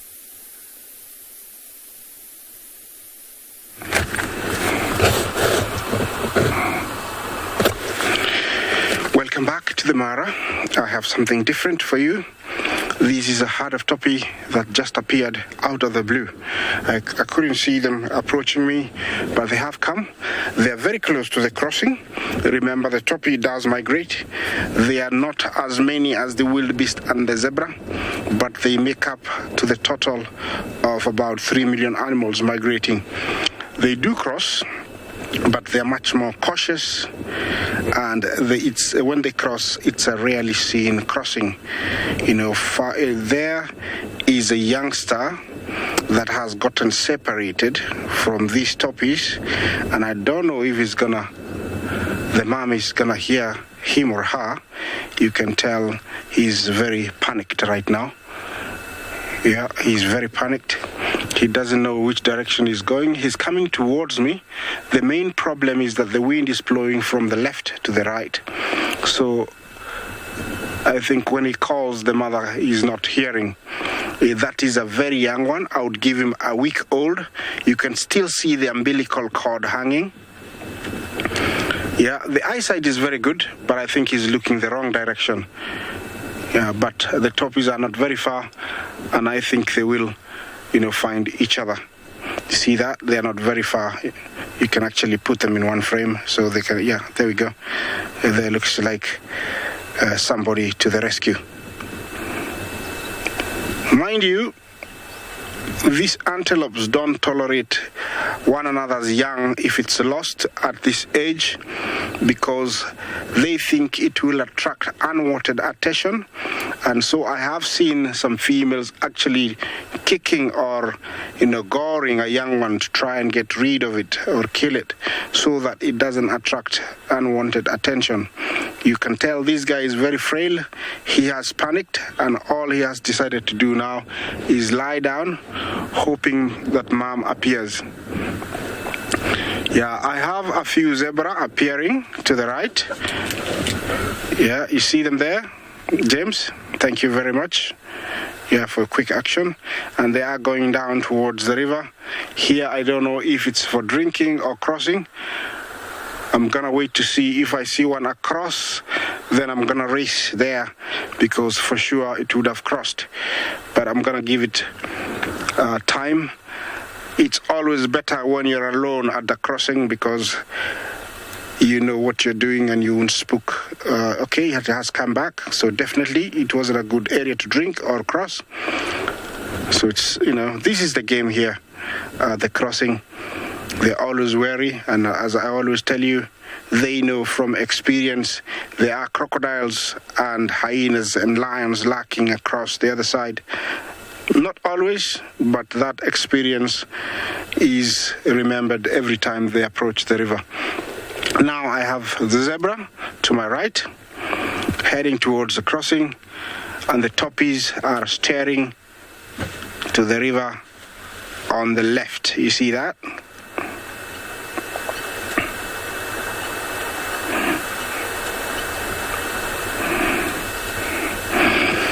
Yeah, there is another youngster. I don't think it's the same one. You see it? Very young there in between. Yeah, while we wait here and see what is happening, maybe let's, learn more about zebras and how they cross the rivers. Massive aggregations of zebra form the vanguard of the Great Migration. They advance in front of a vast wave of wildebeest and Thompson's gazelle, cropping the grass for those behind them. As with all the migrating herbivores, one of the greatest perils is the skulking terror below the water. Some will provide the first migration meal for the patient reptiles. Others will defend themselves. Zebras have a vicious bite and a mighty kick. This one will live to fight another day.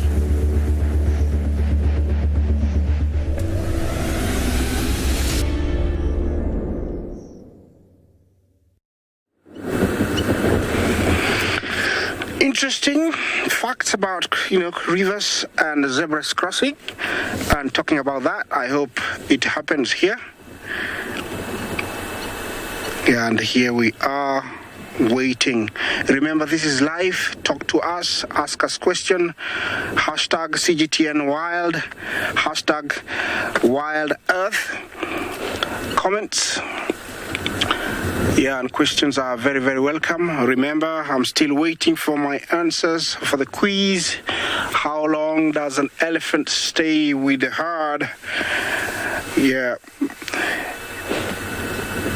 I'm gonna move closer because even if they don't cross, it will be nice to show you how they drink.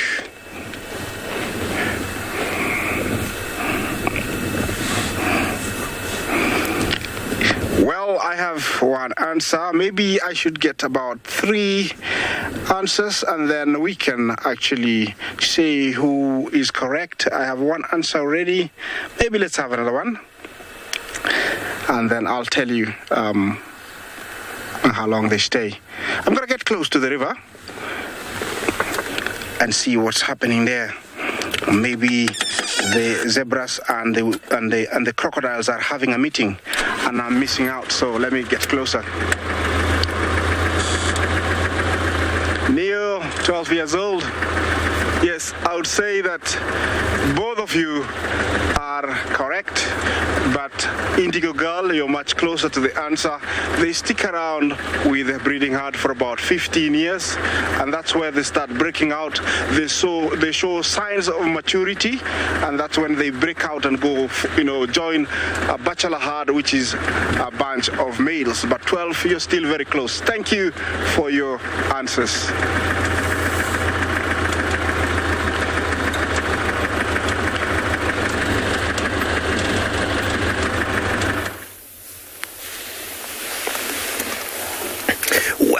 Back, everybody, and you're live with us here on Simbambili Private Game Reserve in the Sabi Sands, just on the other side of the road from Djuma, and we've managed to catch up with the Djuma Pride. Oh, I'm not sure if you've met these fellows before. The lions haven't been very available the last week or two, I've been told. And this is the dominant pride on Djuma. They spend a lot of time there. There are 8 adult lioness. Many of those were youngsters a year ago. One of them gave birth to some cubs last year, December. The other three of them are very nearly ready for some cubs. And in the pride at the moment, there are 9 little ones born between June and December of last year. So the pride is going from strength to strength. You often will find that in lion prides. As one of the youngsters, it's hard to tell whether that is an August or September cub, but the 2 June cubs are very easy to identify. They're all very similar in size. They're all hidden in the grass. Their tawny colours making them very well camouflaged. And it's not just against the sand that they blend in. They are perfectly designed to blend in with this grass. And if you did not look carefully enough, you could stumble upon them.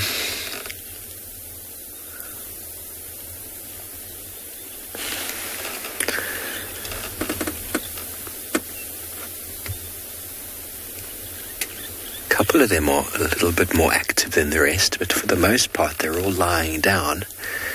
But we were here for about 5 minutes and we heard some alarm calls of impala just on the other side of the river. We went charging off there and I'm pretty sure there was probably a leopard, but we weren't able to find it. So we decided to come back and show you the Djuma Pride. There we go. There's one of the lionesses.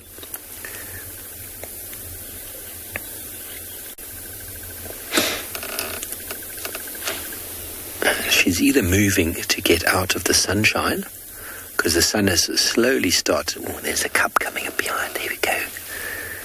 And a little one. Moving to her sisters in the shade because the sun's slowly starting to come up. Oh, she is definitely moving to the shade.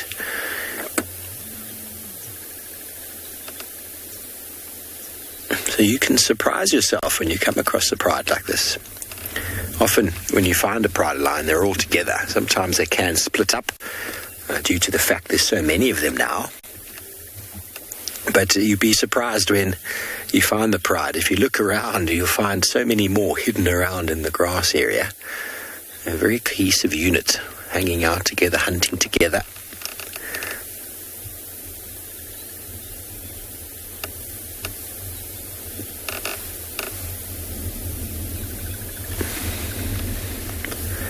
You can see the wind is just enough to keep them interested. We had a herd of zebra on the other side there when we were following up with those alarm calls that were sort of heading in this general direction. And no doubt the wind is bringing them smells of a potential breakfast. And that definitely keeps their ears a little bit perked up. Not all of them though, some of them are willing to just sleep. Sleep the day away.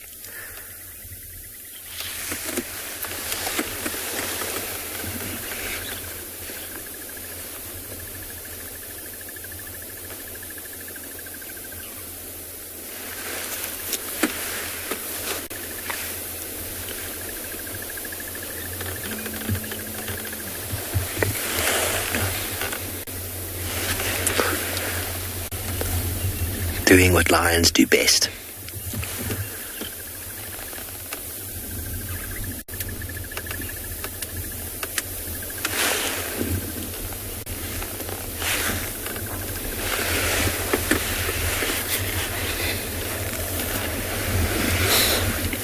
Hello, Caitlin. You want to know the purpose of a lion's mane? Now, there's a couple of reasons why male lions have manes. Two major reasons. One is that it's protection against the neck and the throat. Male lions, or lions in general, can fight. And they fight over females, they fight over prides. And having all of that fur around the neck actually protects the throat, the jugular specifically, because if the jugular gets injured and bleeds, well, it can lead to very swift death. So that is one of the things. It's a shock absorber in fighting, almost like a massive big pad around the head, around the neck, and protecting the vital organs. And then the second mechanism behind it is that male lions develop manes. All of them are slightly different, but male lions often fight against other males. And if a male sees some young males, he will chase them immediately. And the young male's manes, generally very poorly developed, don't show a huge amount of testosterone, don't show a huge amount of strength. But a big male that moves in with a massive, big, dark mane, and many of these lions you'll see in the Masai Mara look like that huge, thick, dark mane. And what it does is it adds a huge amount of intimidation to that lion. When a young male lion sees that male walking in, before they've even come to blows, before they've even come anywhere near fighting, he sees the big dark mane and he thinks to himself, oh, he looks very old, very experienced, and very powerful.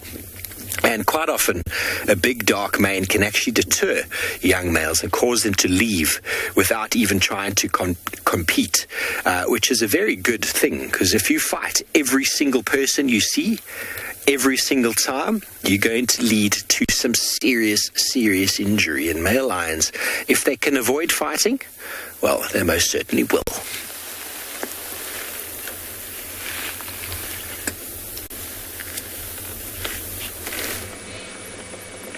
Oh, I'm so glad that we have some lions. That's awesome. Now I am here where I have a blue waxbill and a green-winged petilia. We've got a firefinch there too. Looks like a Jemisin's firefinch.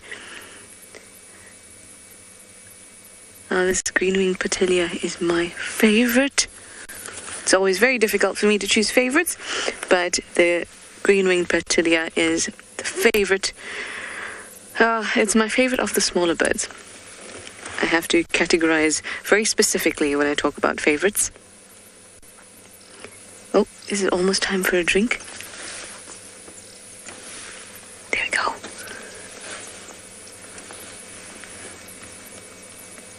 Where did you go? Oh, they move so quickly.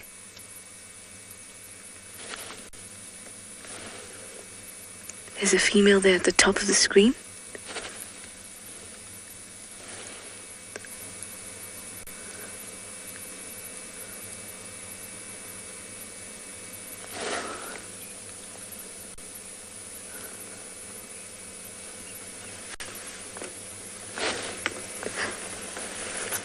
I see another interesting one. Oh, BK, if we move to the left, you'll see oh, it's coming to drink actually. There's a really nice looking male. It's already drinking. Down in the same spot.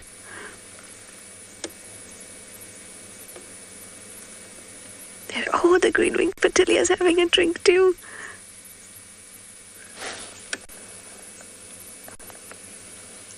They're so small, these little things. There's the firefinch.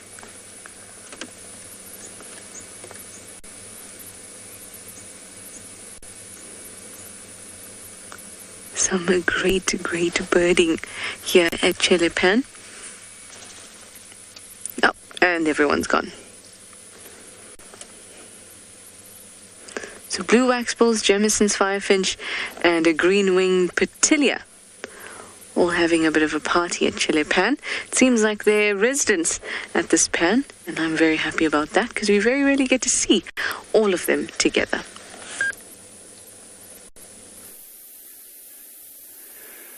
So talking about some of the birds that are disappearing, look at how close this Swainson spurfowl is moving to this lion. Oh, just got a fright.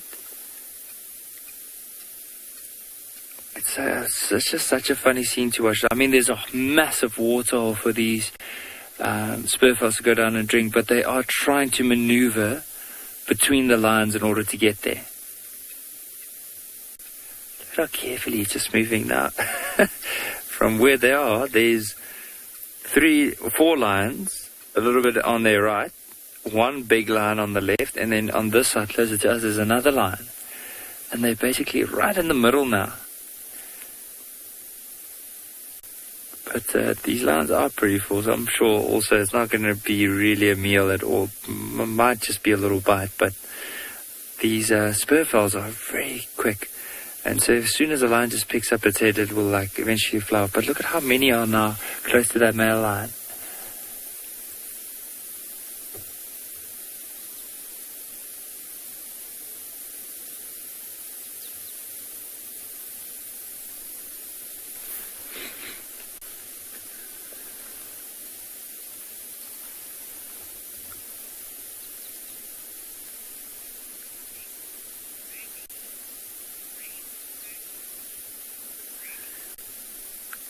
Ruby, these are very brave spurfowls, I need to agree. They are spending so much time around these lions. If I was them, I would have probably already flew off and gone to another area, just drink and then move off. But you never know. I mean, there's quite a lot of elephant dung around the water, maybe with some of the insects, maybe some of the seeds, that's what they're after. And if you look at where the lions are, look at all the elephant dung. You'll see these... it looks almost like barrel-shaped dung balls everywhere. And so that's what they're probably after. They just wanted to go and scrape around and get some of the seeds and that. But I mean, it's all over this whole water. It's very concentrated here because maybe as the elephants are coming in to drink, this is an area that they do prefer to drink from. But luckily those spurfowls have moved off. But you'll just notice these lions are so relaxed at the moment. Now, there is a slight breeze blowing, and also it's a little bit overcast, so the chances are they might just lie down here for the next little while because it's not really that warm, so they don't need to move into the shade and the rest of the day. They might even be spending most of the day. I wouldn't even be surprised if they do spend the whole day here because their bellies are full. There's water right here. And, of course, knowing their behavior, they could sleep up to at least 20 hours a day. So who knows? Maybe this is where they'll just rest up for the rest of the day.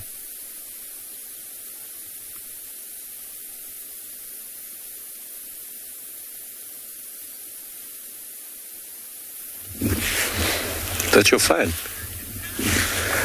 Okay, so everybody, back with us. We're trying to reposition to get you a better view. Unfortunately, this is as good as we can get at the moment. A little bit of a depression here.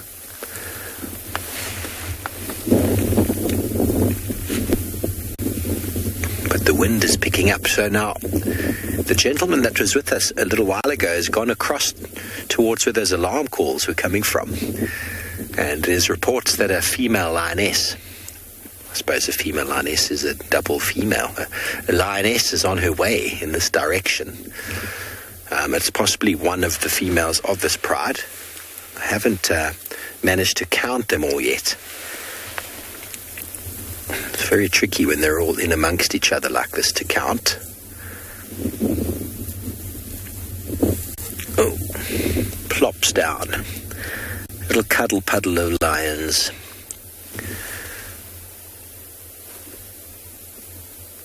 They do get separated at night when they're hunting, and it can often be a couple of days before they meet up again, but they will do what they can to meet up. They are a family after all.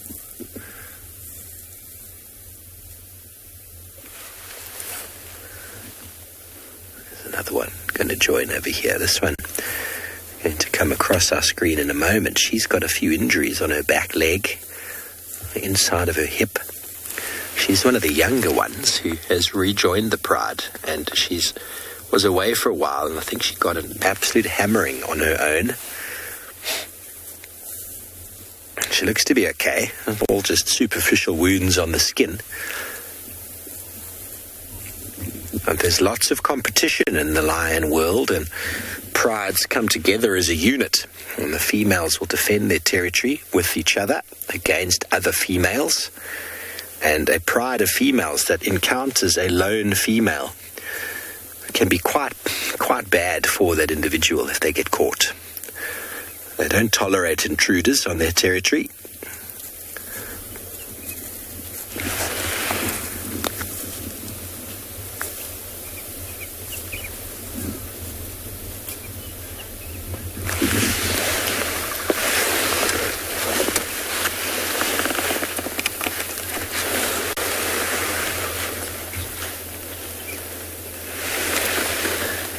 Their eyes and heads up, they're looking for their siblings. It could often be a little bit of play. I think we might have missed the playfulness already this morning. They're all looking a little bit lazy now. Here comes this little youngster through. And a moment ago I saw this one actually walking, and it had a chunk of meat stuck to its shoulder. So they've, by the state of these youngsters, they're quite dirty. You see the neck and head area is very dirty. They've probably eaten something not so long ago. Who knows what it could have been. Could have been something small. Pride of lions like this can finish a wildebeest and a zebra in a very short period of time. Impalas are just like a starter for them. That's one of the biggest things that drives prides apart, in fact, is when these cubs, and most of them are boys, start getting very, very dominant at the feeding time. They're still very young, but once they reach 2 years, the boys get very physical. We saw that, we spoke about the elephants earlier and how much bigger male elephants are than female elephants. The same with lions. You know, almost 200 pounds heavier in a male than a female, which is, it's a huge amount of weight, And with that weight comes physicality and testosterone. And the boys, when there's feeding time, they get a little bit more aggressive than the females. They punch or they hit each other a little bit harder. And as time goes on, the females will start leaving them behind to feed on whatever's been caught and go catch food for themselves. And eventually, they have to only feed on large prey. Otherwise, it becomes very tricky for the prides to sustain themselves. Small prey like an impala or even a zebra, when all the boys are much bigger, don't go very far.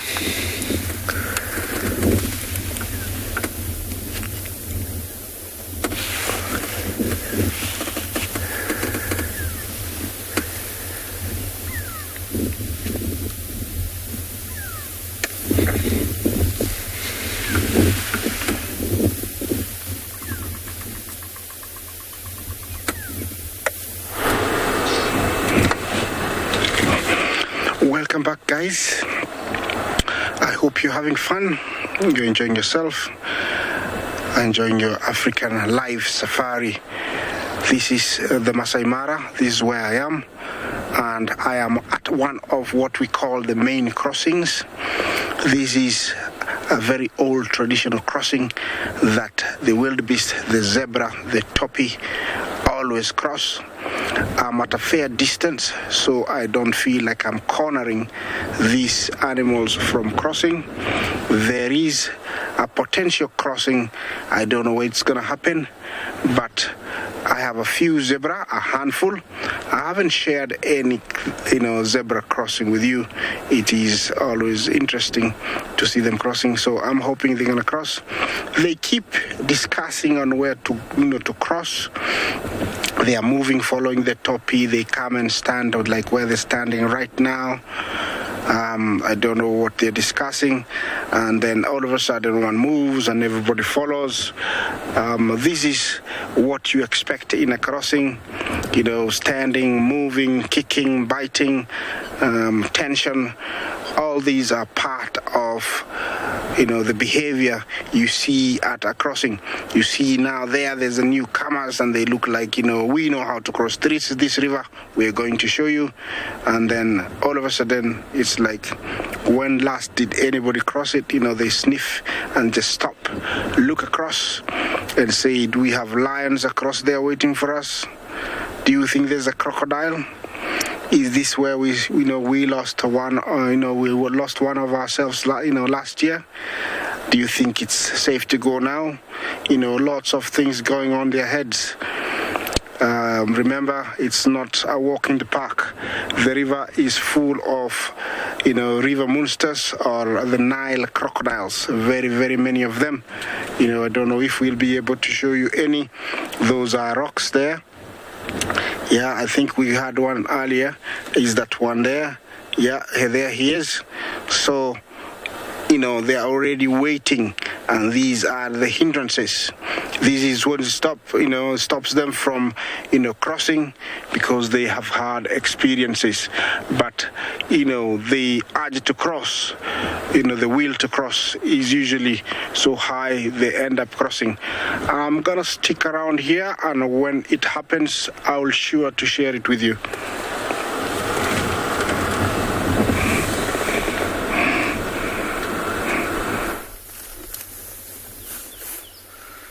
Welcome back, everybody, to andBeyond Phinda, where we too are also waiting for some zebra, not to cross anything, but to come down to the water today to drink.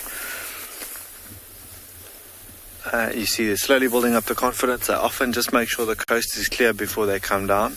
There are quite a few of them in this herd on their way down to the water to drink.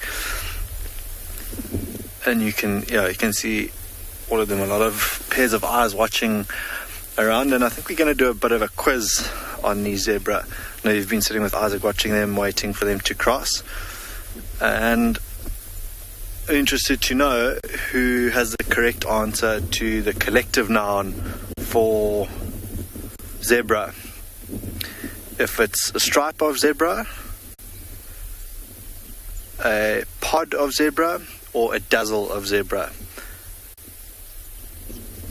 A stripe, a pod, or a dazzle, and you send your answers in to us, and we'll see who of you knows the collective noun for the zebra.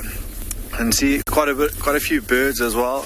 And I haven't seen any on the few that have come down to drink in this herd, but red-billed oxpeckers will often take the opportunity to sort of hop from one to another, land, and have a quick drink of water at the same time. But there are quite a few what look like red-billed quelea around that watering hole as well, drinking, just taking the opportunity to drink. A lot of these larger watering holes will all dry up in the dry season, and they have just come down this morning, like us, with a cup of coffee in the morning, have come down for a drink of a drink of water. Quite a few zebra and impala behind them, also waiting for their opportunity, unless they've come down already. A lot of them are walking away, so I'm assuming that they've already had their drink. But a lot of birds are actually very noisy around this watering hole. You can imagine it attracts birds from far and wide that are also keen on their early morning drink.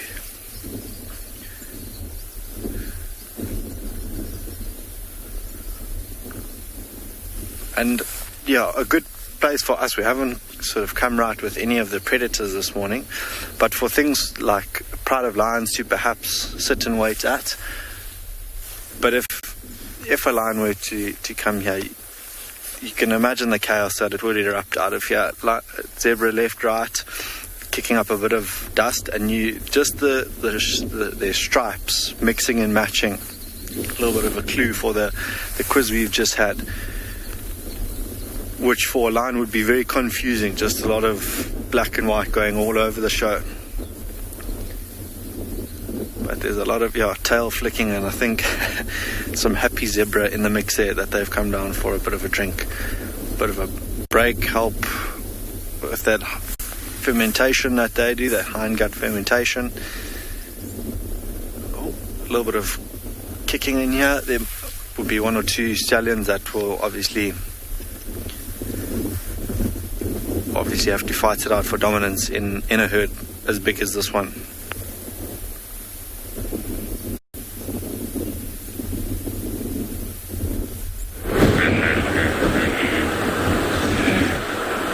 Welcome back, guys, and those two are across the river, and I think they lost their dazzle or the families, and so they want to get back.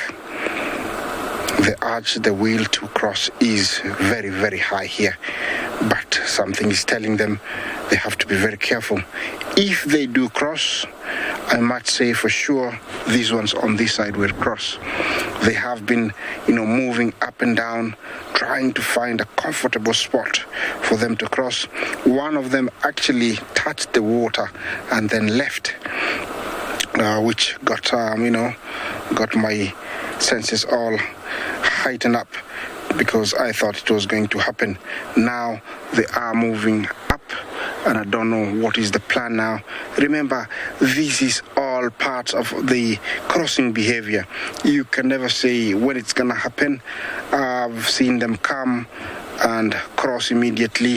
I've seen them come and stand there for about 4 hours. I've seen them come and stay for a few minutes, then cross. And, they have come and turned around and gone.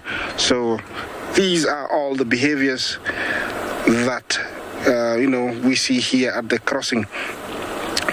Yeah. Although, we have seen this many times, crossing are some of the,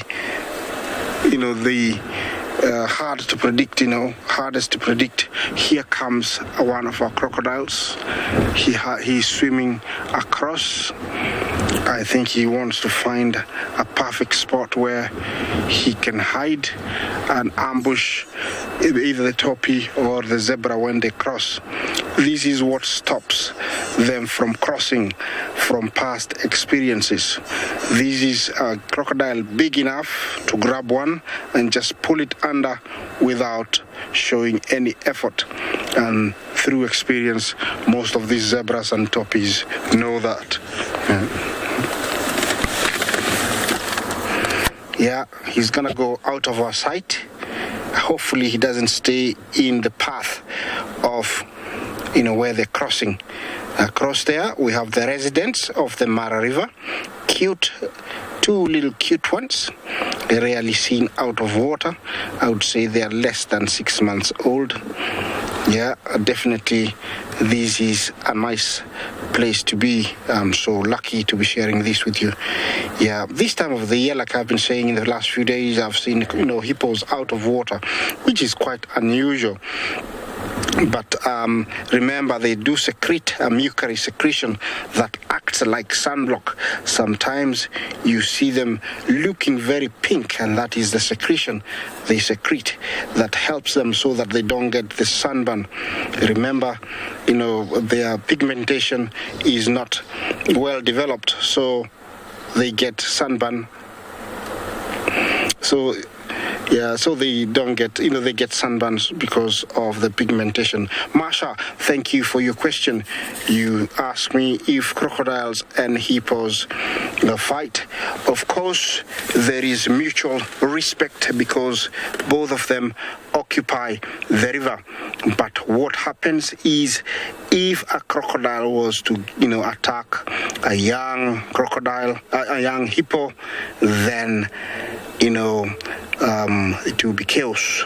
There will be no chance for that crocodile because mother hippos are very, very protective. That's when it gets ugly. And the crocodile has no chance when it stands, face to face with the mighty hippo. Remember, pound per pound, the hippo weighs about 2 tons, and the biggest crocodile weighs about 1 ton. So it's like a mouse playing with a cat in a different way. Yeah, here we're back. Still the same old story. The Toppies have come. They looked like they really wanted to go, but all of a sudden, they're turning and now they're going behind me. It will happen, but I don't know when.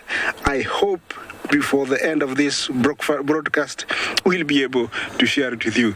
Yeah, the other one across there, zebra, he's touching the water, but you can see how skittish he is. He knows that, a crocodile can grab him.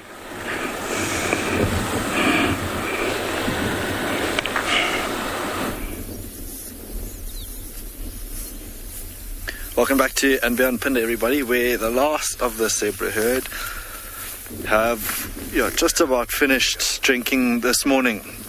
And for those of you who guessed this morning's quiz, I think everybody guessed correctly and said it was a dazzle, and you are indeed correct. Just, that stripe, the little bit of movement there that you might now see as they sort of spook from the water and each other. You can imagine just how confusing that might be for lions who are trying to hunt in just black and white stripes everywhere. But well done to those of you who guessed dazzle. I'm going to have to make the next quiz a little bit harder, or a little bit challenging, a little bit more challenging. Quite a hot day. You can see the ones at the back slowly starting to filter away from us.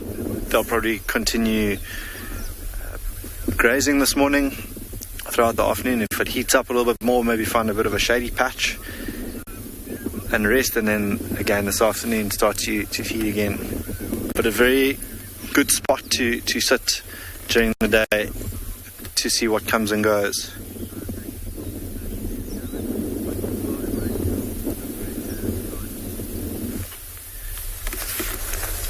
You can see, I don't know if you saw that youngster in the mix a little bit higher up, a little bit younger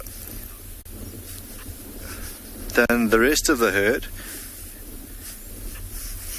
And Nancy was asking now about the gestation period of zebra. The gestation period is about 12 months of a zebra, so about a year.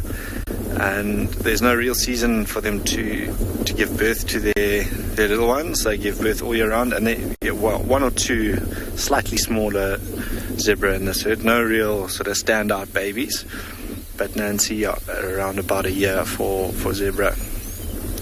And you might often see, or maybe every other herd that you come across, some really, really big zebras. And they are, noticeably pregnant. We'll keep an eye out for those, Nancy, and see if we can find any.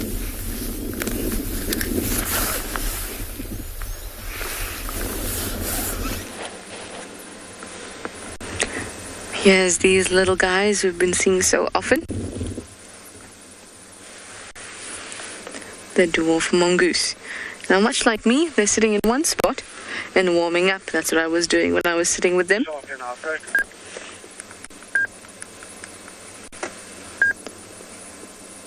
Because it's a little bit chilly.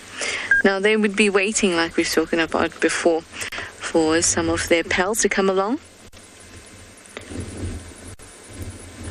I saw a starling, but no hornbills just yet.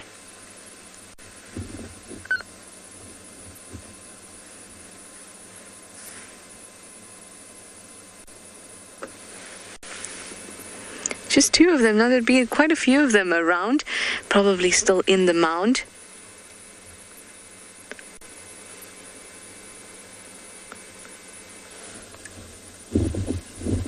I can hear something.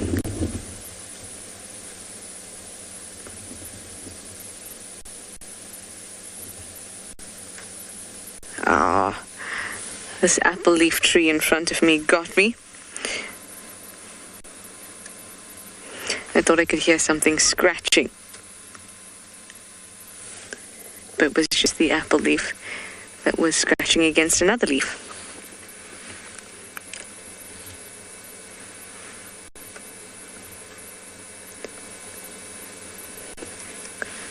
Oh, yawn, yes, it's time to wake up. It's about 9:20 here in the Sabi stands, or in South Africa.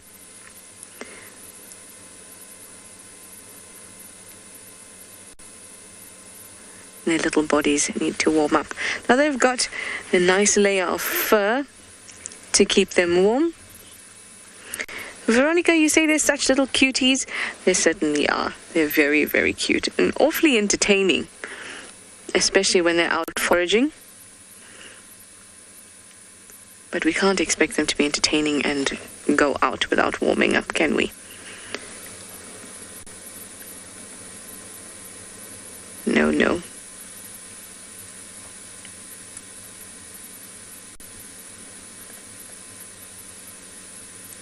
So I was saying that they have a nice covering of fur. It's actually quite dense. I have found a dwarf mongoose, a dead one once. And of course I did have a good look. And they have quite densely packed fur. Mammals have 3 types of hairs that constitute the fur. They have really short, fluffy down hairs.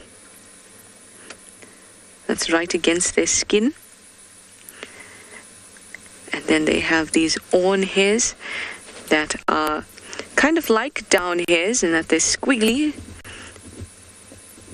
at the base where they attach to the skin, so it's almost an extra layer of warmth. And then the ends of them are straight, like their guard hairs, which is the final layer. That is long and hard, not squiggly, and is actually also waterproof. And that's where the peelage or the color of the hair is most evident. And that's what we see. But not all mammals have those same layers. They may have just 2 of those layers, or maybe just 1 of those layers, or they can have all 3. And there's a starling to come and visit them. Maybe they'll be out and about in a bit.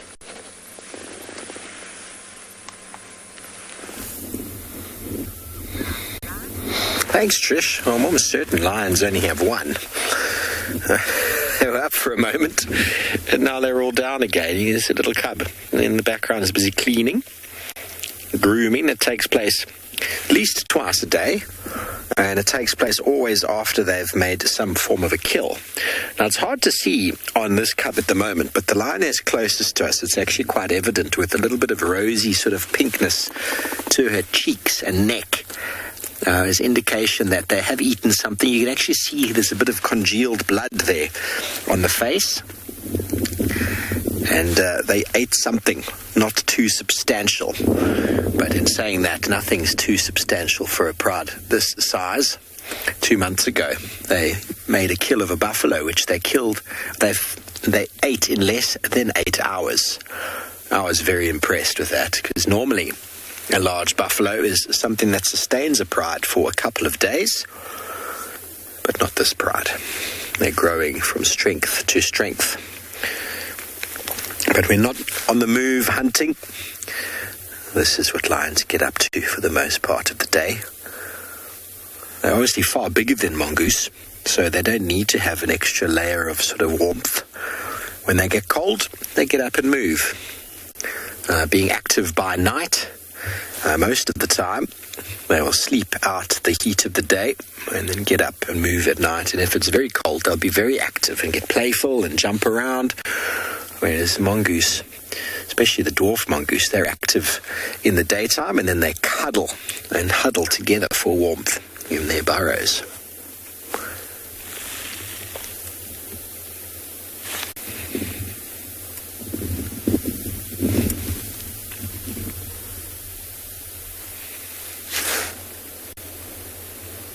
Still haven't managed to actually count the adult lionesses here. I'm going to try now. What we can see is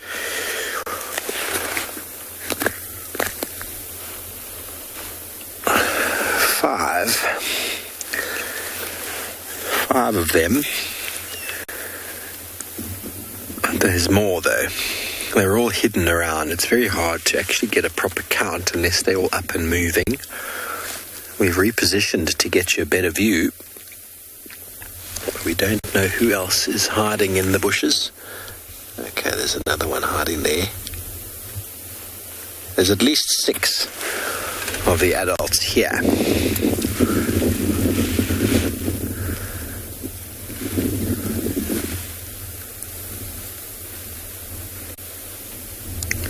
And I haven't managed to count all 9 of the cubs. Have you, Theo? Definitely not.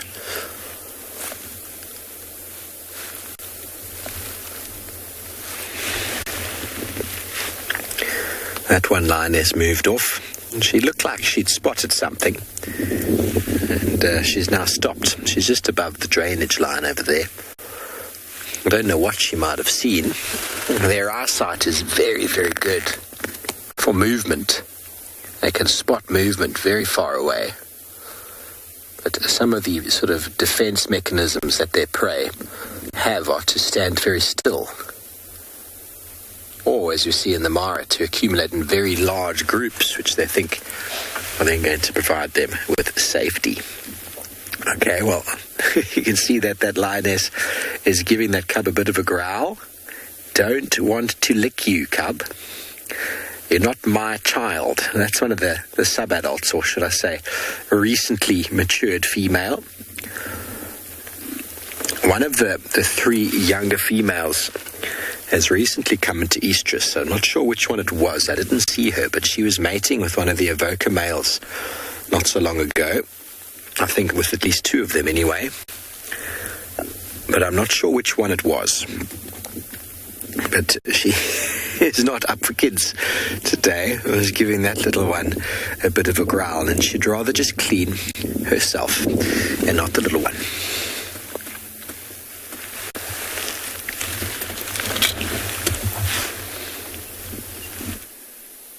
We left the Pride and we went back to where they had that kill yesterday with the giraffe, and we managed to find another lioness. There's actually 2 lions here. The one male has just moved off to the back. But what's really interesting is this lioness. Now you can see she's currently trying to get the last little bit out of this carcass. But when she moved back, there was a vulture that landed on the carcass. She immediately ran back and chased it off. There's also a hyena on the outskirts just waiting for her to move. So it would be interesting if we spend some time here and see if she does move off. If the other scavengers, like the hyenas and the vultures, are going to come in and try and get a little bit of the meat or a little bit of scraps that's left.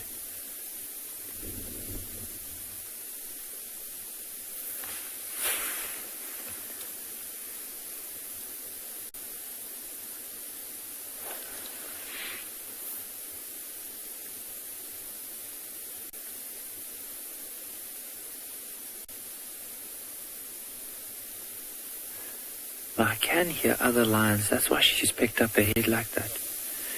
And she's looking down just to see if there's anything.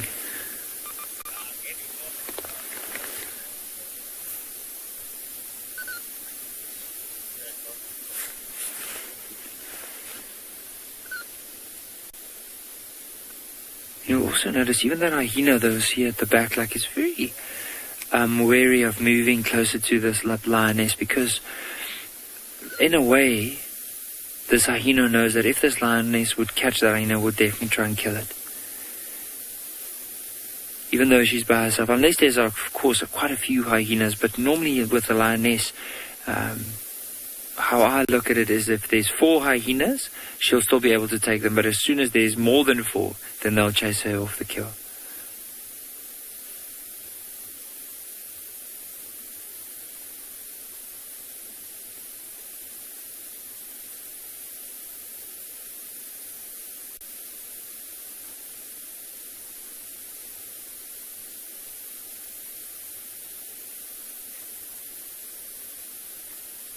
Just hear how she's using those back teeth just to cut through that little bit of skin.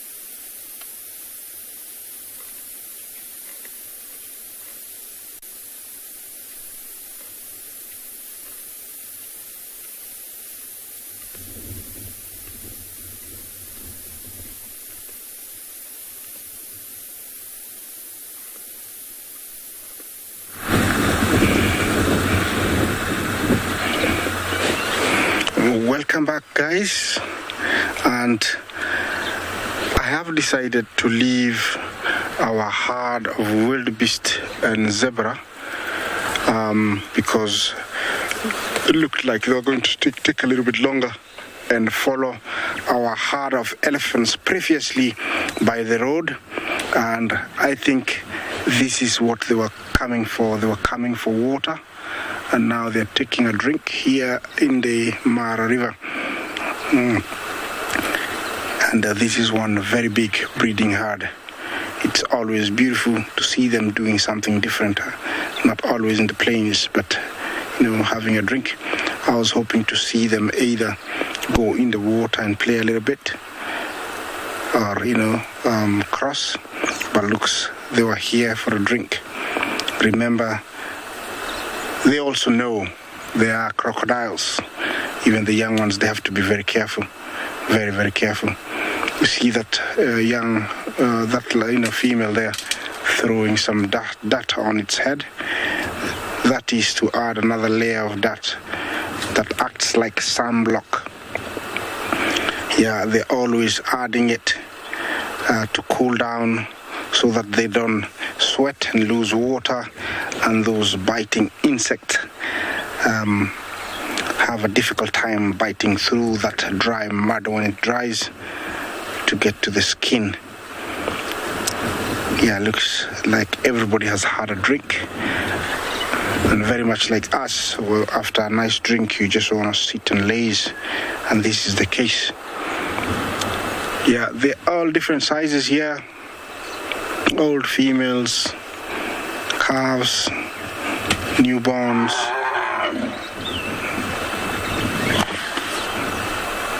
I don't know what happened there. Maybe somebody misbehaved. And yeah, the mood has sort of changed slightly. Yeah, and we also have a bull. Yeah, he's the one actually bullying a younger bull off to my left here.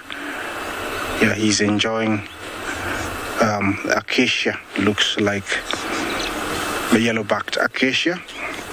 It's very thorny. The elephant and the giraffe are the only 2 animals I know eat this tree without any problem. Sometimes I describe it as it's like eating a very hot curry because it's full of thorns.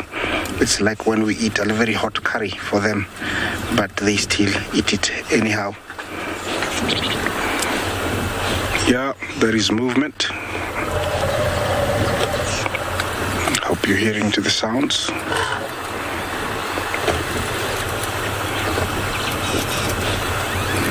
Beautiful. Remember, this is live. Yeah, if you want to talk to us, hashtag CGTN Wild, hashtag WildEarth. Those are 2 Twitter handles that you can engage us. Yeah, that's a little guy want to drink. Looks like the mom is offering, but the little guy has had too much water. He's not interested. Yeah, the elephants here in the Masai Mara are very lucky. There is enough bushes. We have about almost 200 species of different types of shrubs and trees, and I don't know how many grasses, and plenty of water, salt licks. So they have anything an elephant can ask for.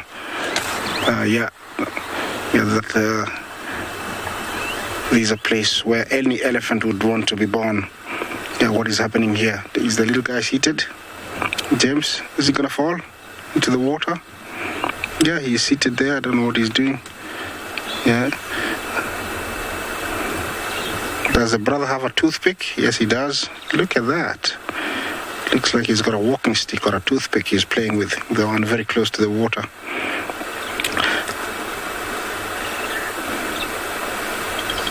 Well, I'm enjoying this. I hope you're doing the same. Yeah, sights like this are not seen every day. So you're very special if you're watching this. Yeah, beautiful females, very healthy.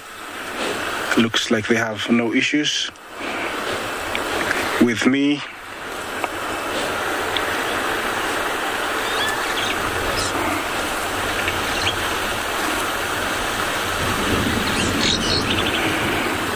Marklet, you ask if they ever get stressed by crocodiles. Is that the right question? If so, definitely yes. Especially when I have young ones like this. It's of no issue, but because the crocodile is still a predator, it will want to eat, and young ones like the one you can see there is a meal to crocodile. So females definitely will get stressed when they're very close to water here or even crossing. Yeah, they're coming towards me and I'm very comfortable with that. I have no issues. Remember, elephants are very intelligent, and it's one of those animals that most guides can read their body language really well. So I'm very relaxed and I'm really enjoying this.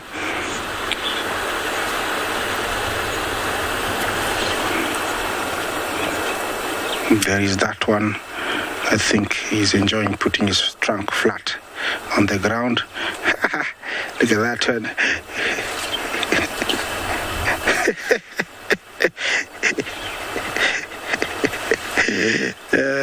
This is what they do with their trunk when they're really young. They don't know what to use it for. He's found a really good toy to play around with. He's like, what is this? Am I supposed to use this like this? Look at that. Is he gonna go for it? Why did you take it? Why did you throw it? Yeah. Continue swinging your trunk. Yeah, that was fun.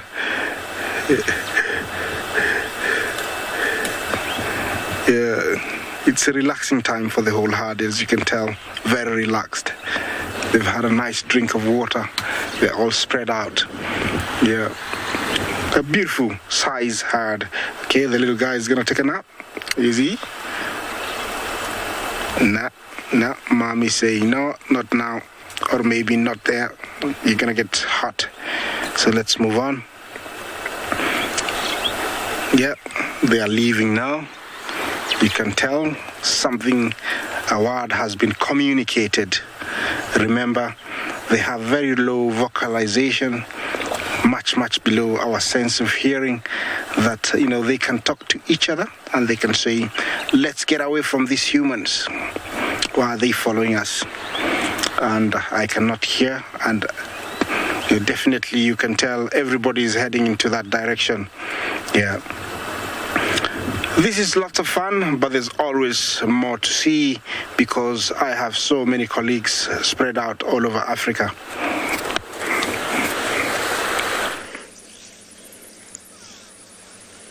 I think it's wonderful too. It's so nice to have the Masai Mara back, especially so that we get to kind of be with our colleagues up there, even though we can't see them. And of course we can bring all of these places to you, which is amazing. we can watch wonderful things like these beautiful kudu. See, they're quite into thicket. Most of them are hiding parts of their body, and that's where kudus prefer to be. They don't like being in the open like impalas are. Like up on quarantine, you hardly see kudu. That's because they prefer the thicket. Now, their large ears allow for being in a thicket, because in a thicket, if you need to hear for predators, that sound gets distorted, because as sound waves move through the air, they hit objects and become distorted. So in the thicket, sound waves are always hitting the trees. So it can be more difficult to pick them up. And that's why they have these lovely big ears, in order to be most accurate in their reception of that sound, as well as to actually collect the sound.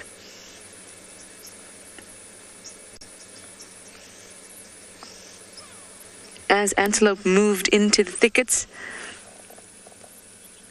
those that had the biggest ears were better at being able to protect themselves from predators, because they could hear better. Oh, there's this beautiful girl is showing off. And so, larger ears became the norm. And that's how evolution tends to work with most animals, not all animals. Those traits that are going to increase your survival work best, obviously, because they've increased your survival, and therefore you get to breed and reproduce. So those genes that you had, maybe it was a weird mutation that the animal never thought would help it. But now that weird mutation that is assisting it in this environment gets passed on to its young. And the young survive better than those animals that don't have those genes or that mutation.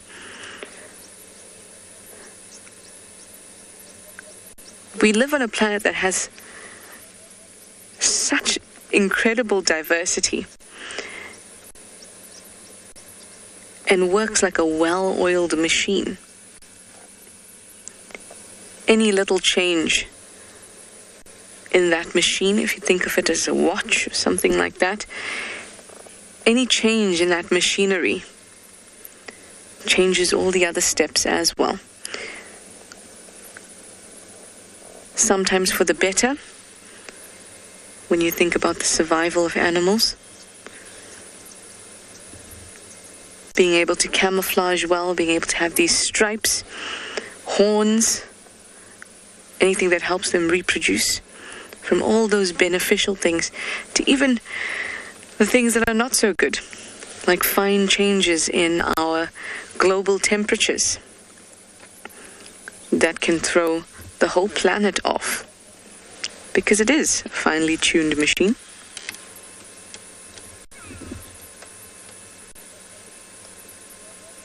Everything from the soils, the rocks, these animals, insects, grass. Everything plays such a key role. You can see when they're out in the open, they're moving quite quickly. Helen, you'd like to know, is there much nutrition in dried grass? Not much. There will be lots of cellulose. And that's about it. You may occasionally get some sodium and phosphates, but in negligible amounts. In fact, if anything, dry grass is probably very horrible to eat.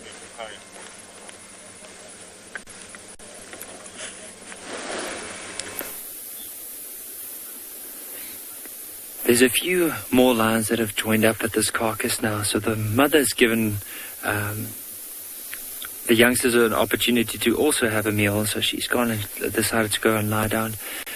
just a little bit further back behind the vehicle while these youngsters are currently feeding. Now, I haven't seen the whole pride yet, even those that we saw earlier around the waterhole and then these ones here, but there's still some of the members missing, like the young white female and her sister. I haven't seen. And the thing is, they might just be lying down somewhere here where we can't see them in the tall grass. But these lions, look at how some of them are just looking at those vultures, but they are so full. You can just see they're panting and they try and because they never know when their next meal is going to be, they're just trying to take every little bit that they can out of this carcass before they have to move on.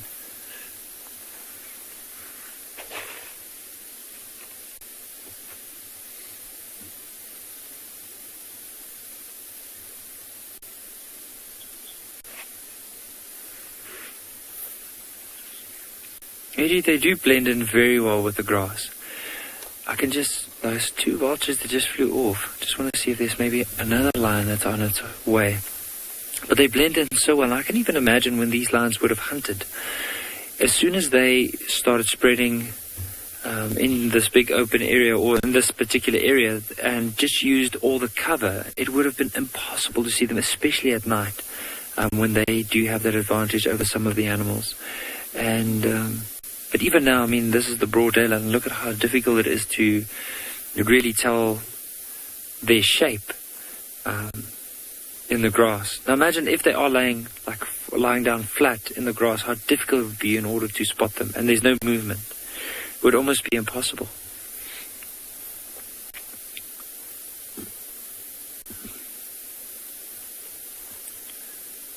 But it is a very peaceful scene. There's barely any noises around, any birds, no alarm calls. It's just these lions, and you can hear them breathing quite heavily. And now and again, as one is like feeding in the carcass.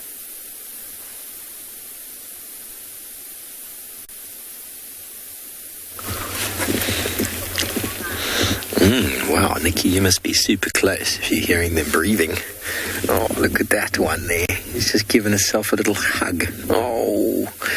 Now, we look at these lions, and sometimes we might think of them, due to how close we are, that they are tame animals. Now, please, everybody, bear in mind, these are wild animals that have just gotten used to the presence of a vehicle. Sometimes they might look cute and cuddly, but that is not the case. That is not the case at all. Lions are potentially dangerous animals, and they need to be respected as such. We're very privileged that habituation is a process that works very well on big predators. And habituation means they've gotten used to our vehicles. So the adults would have taken time initially, long time ago. But then when they have cubs, the cubs get used to us very quickly because the adults don't react. You can kind of work it out the same way. If, for example, you're walking down the street, say you're an adult, you're walking down the street with your child, and you're holding your child's hand, and something happens. You see something as an adult, and you react to it. Now, your reaction to that will trigger a reaction in that child every single time. Quite often, your child might cry or it might panic without actually even knowing what's happened. But then another time, you might be walking down the road, and you're very calm and very relaxed. Your child is thinking, oh my word, what is that? Why am I not freaking out? Why is mum not freaking out?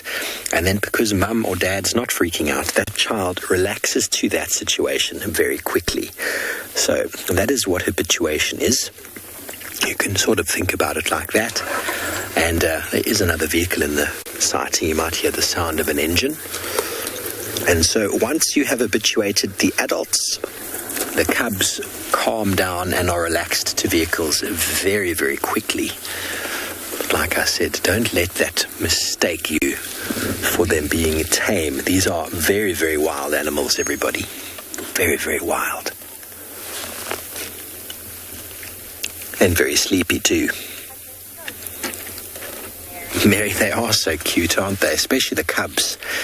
I wouldn't say that the adults are cute, but when they do their little snuggling, like when we came in earlier, they had their head on top of you, sleeping on top of each other. They do look very lovable, but I can assure you when it comes to feeding time, your mindset about that changes very quickly. Even the small little one there in the middle of shot, even that one turns into a vicious lion as soon as there's food on the table.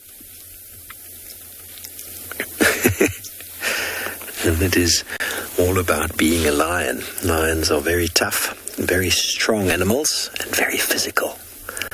Very, very physical. And they got to learn to take a beating from a young age if they want to be big and strong later on. Nature favors strength. Survival of the fittest. The strong will survive, and their genes will be passed forward. And the Djuma Pride is going from strength to strength. We're very excited about that because when I started here, the Pride had just gone through a traumatic event of a disease that plagued the buffalo populations due to the drought. And the cubs that were new at the time were decimated. They all died. I missed the beginning of that. And there was one little youngster that held on for quite some time. And then 2.5 years later, here we have 9 little youngsters in the Pride. And it's very exciting to watch them grow.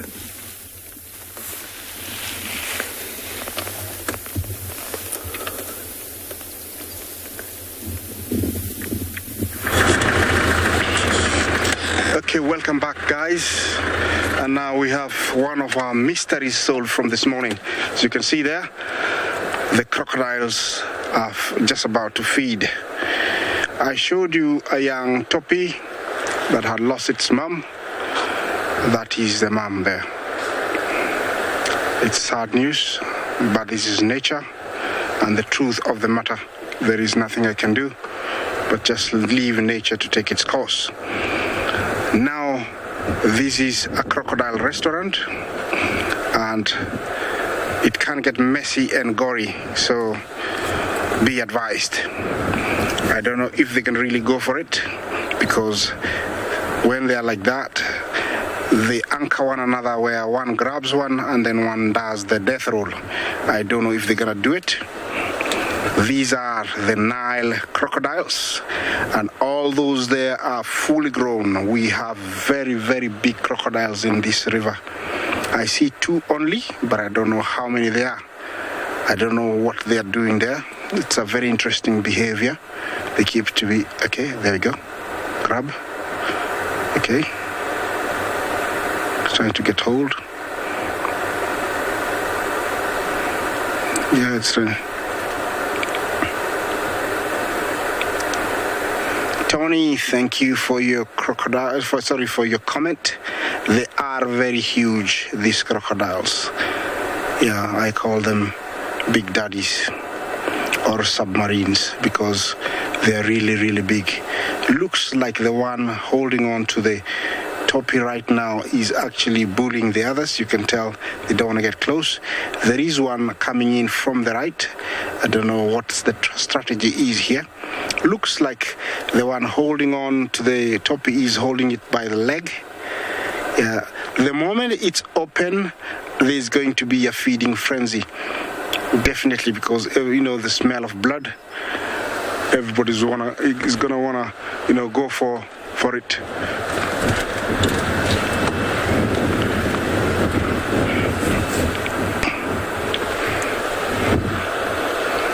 They have moved quite far away now. I hope they can do it if they're doing it so that we can see. I remember this time of the year, they have eaten quite a lot. They've been gorging themselves for the last 1.5 months. And so right now they're not as hungry. Here comes another one from the right. I'm gonna see some action.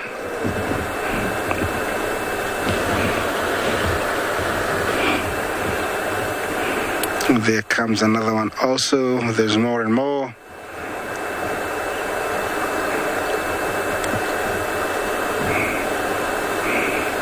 Yeah, when there is action, I'm sure we're going to share it with you, but I'm going to let you enjoy.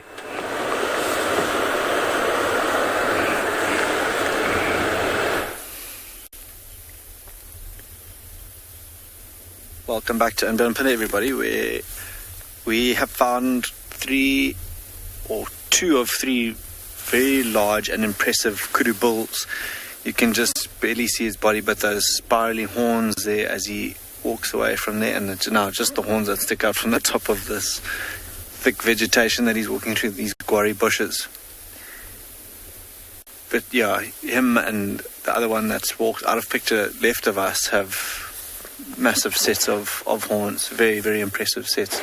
The largest antelope species that we get here on andBeyond Phinda, and just very majestic animals. Every time we sort of stop and start the vehicle, they stop and look at us. They almost look like those NFL football players with those chevrons just below their eyes, those white chevrons below their eyes.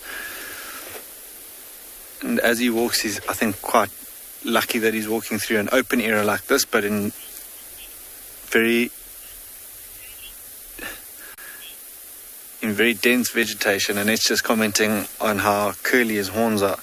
They can get in the way, and if he is walking through a thicker area, and I'm not sure if you've ever seen them, but when they're walking through an area like that, they'll actually put their heads back, so those horns sit almost flush on their backs as they walk through, and now just completely disappeared as they continue to browse this morning. You might just see a horn here or there sticking out, which, and it, like you say, very, very impressive, but they seem to have disappeared. There were one or two others off to our right, but they have now, completely disappeared. No luck this morning for us on the cheetah front, but lucky to come across these kudu bulls.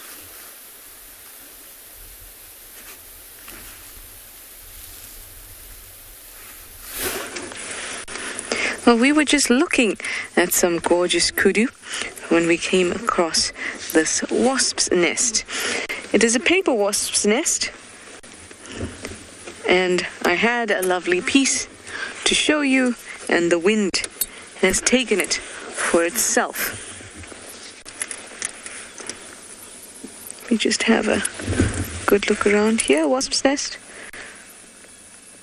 What's disused, which is obviously why I could find bits of it.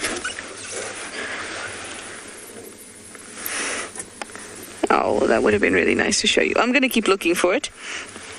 But anyway, we'll talk about this. So it's a paper wasp's nest, and a paper wasp builds this nest only once a year, when she is ready to start her little colony, and she will lay her eggs in those little holes. Now, those holes are hexagonal. You would find the same in beehives, and that's because that maximizes the space while still having all of those shapes aligned next to each other. So the only shapes that can do that are hexagons, squares, and equilateral triangles. Any other shape leaves a gap if you try to arrange them all together. So in order to maximize efficiency, so they're using less resources, or the least amount of resources to build the nest, they have them in these hexagonal shapes. And they make them from scraping off old bits of bark, dried up bits of bark, with their mandibles, scrape, and then mix it with their saliva. So it's essentially like a old bark paper mache. And then they build these nests out of them. And what amazes me most, I'm just going to jump off so I can look for this nest. What amazes me most is the fact that they can do this with such accuracy. They can align these shapes so amazingly well without any tools to assist them. You'll also notice that it is around a couple blue waxbill nests.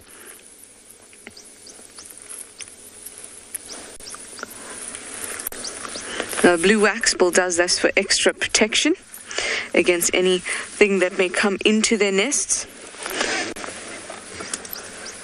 to harm their eggs. or they're young. So they'll actually, much of the time, try to construct their nests in an area where a wasp nest is.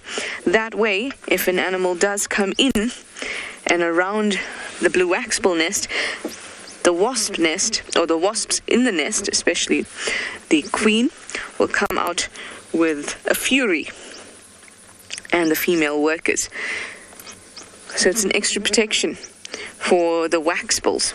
And that's apart from the fact that they are in a buffalo thorn, which nobody wants to put their hand in, human or otherwise. So it's a great kind of fortress. Yep, those are those thorns that I would not want to get near. Now this nest is disused, and they will not use the same nest. So I can't find the bit that I did pick up for you. But I'm going to take a small piece from here so we can have a look in more detail a little bit later.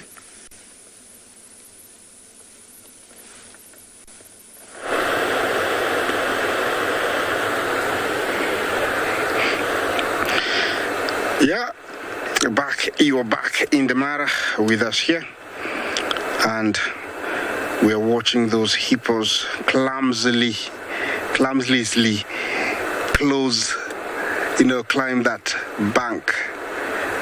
It looks like it's so much effort,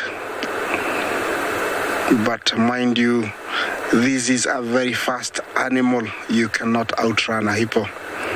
Even the fastest person can only run up to 100 meters. For these guys, they can run at the same pace for up to 300 meters. All right, this is called a pod of hippo. And in a pod of hippo, there is a dominant male.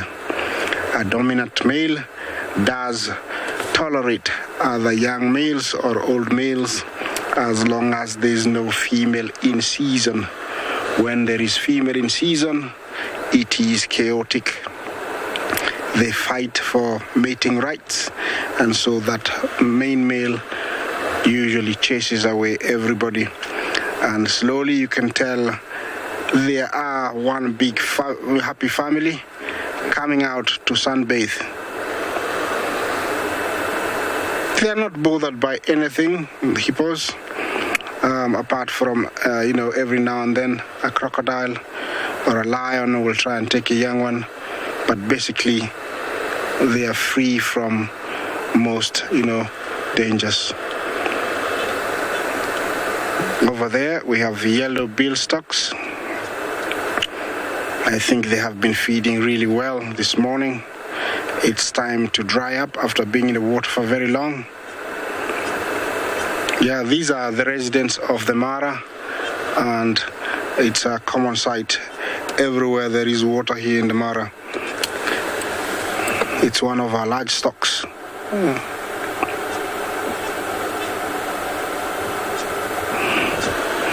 Tony, thank you for your good question. Is the water level very high right now? I'll say no.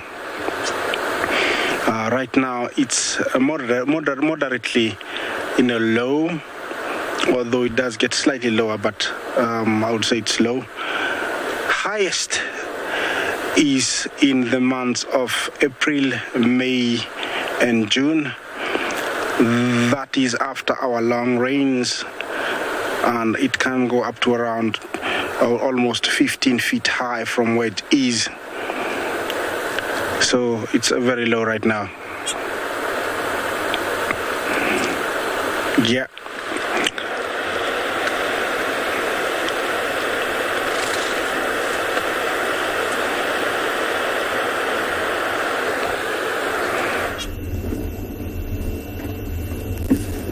Well, we are yet to get the short rains, maybe in the month of September, October, and I'm sure when that will happen, the water levels in the Mara River might rise. But it is, what Isaac is saying is correct.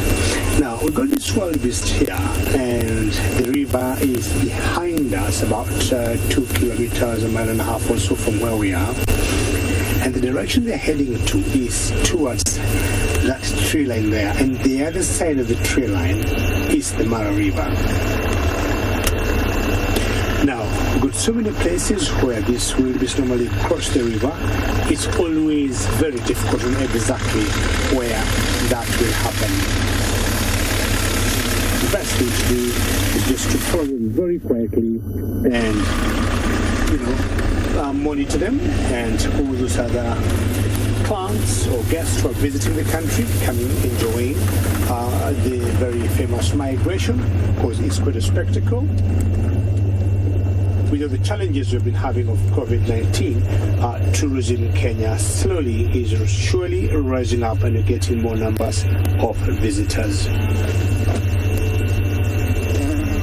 We're very privileged because we live here and we're here every other day. Remember, should you have any questions or comments, please send them through. You can tweet #CGTNWild or #WildEarth. We'll be happy to interact. So going to stay here, enjoy this wildebeest, try and follow their movement, and maybe find out if they might get close to the river and I'll join them.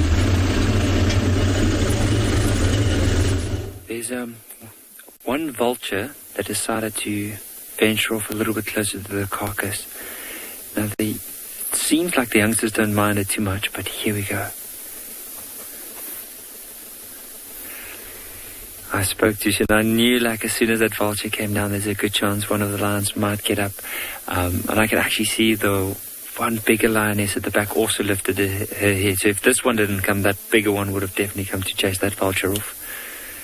And it just shows you, they basically finished the carcass. There's very little left, and still trying to get every little bit of scrap that they can get.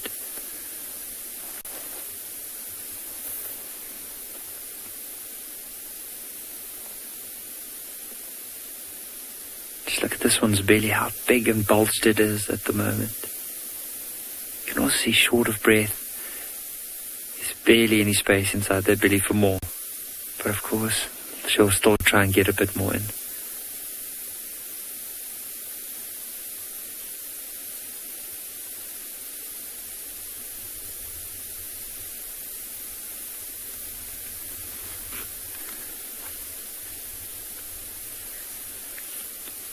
Decided there's not much left, so she's just heading across to the other one.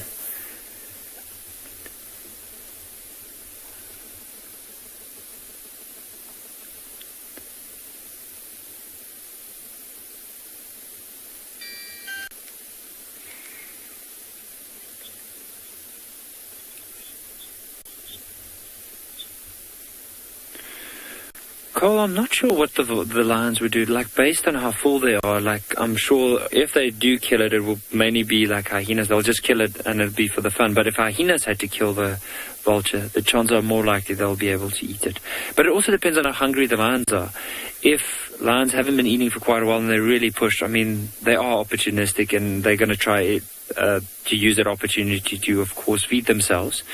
But in this case, these youngsters are so full, so if they do kill a vulture, they might play with it, but I'm sure they won't necessarily tear it apart to try and get to the meat.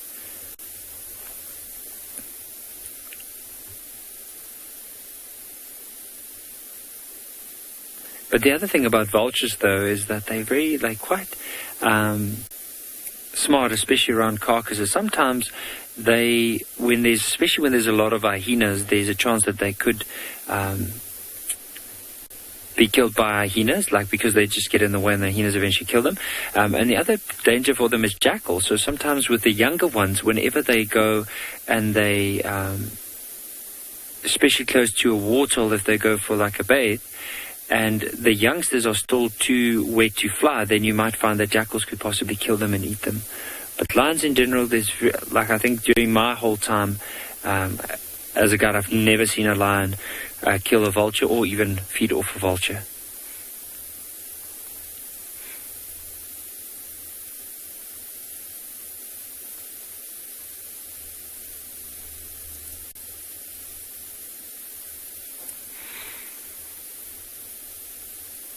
But it's just such an amazing scene. You can hear the wind slowly starting to pick up now.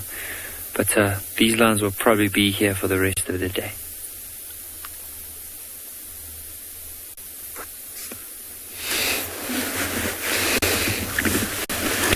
Thanks, Nikki. Well, I think our lions are going to be here for the rest of the day too.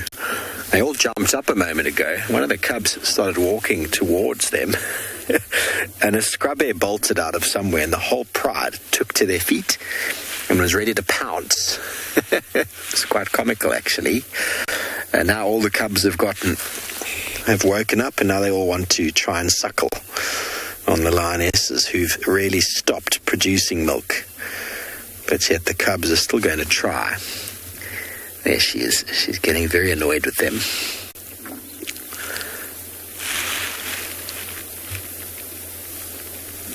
See if you can hear the noises they're making.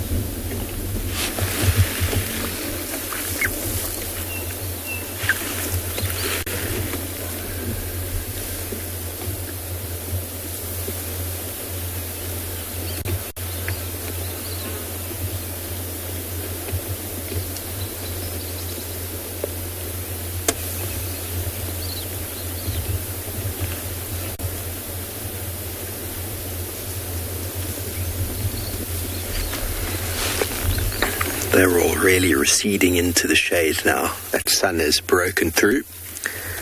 They're starting to warm up quite a bit. So I'm almost certain the lions are going to be pretty much right here this afternoon, unless something stumbles through here and causes them to move on after it. Very likely they're going to be right here.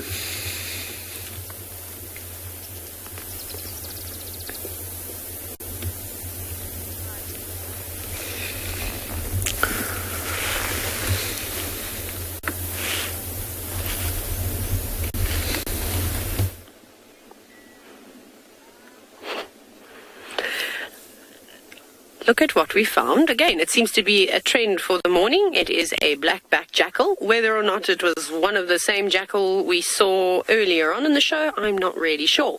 But it's very unusual that it's come down to have a drink. I can't say that in all my years of guiding, I have seen very many jackals drinking from watering holes. Just occasionally, very exposed, coming out like that. Ah, look, did you see that? It's just urinated on top of the elephant dung. So now I prove my point when I was telling you earlier how they like to defecate and urinate on top of things, on things that are higher. But what are you doing here on your own? There's just been so much activity around the dam this morning and so many signs of predators. I wonder if something hasn't gone, behind the dam wall. Up it goes. It's just up. There it is. Being very cautious as it approaches the edge. Sorry, we might get one last view of it. Come on, Jackal. Poke your head out. Oh, he's almost there. He's literally just behind the trees. There we go. And I have a nice little vantage point because it drops down quite deep. Just to make sure that there isn't a lion or a leopard just lurking around there. Very nice to see. But thankfully the wind has dropped a bit, so maybe we'll get some other visitors coming around to the dam at some point.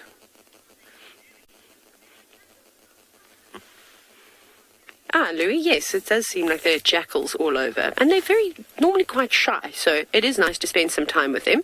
It's not an animal that you're guaranteed to see on safari. Not that you're guaranteed to see anything, but they are quite elusive. I suppose with all the vegetation drying out a bit and maybe a jackal's looking for den sites, although they do normally use the same den sites over and over.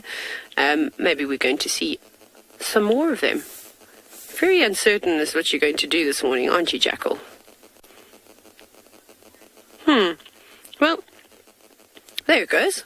Maybe it's going to come back down for another drink. I think we'll just sit and watch this jackal as it does its morning things.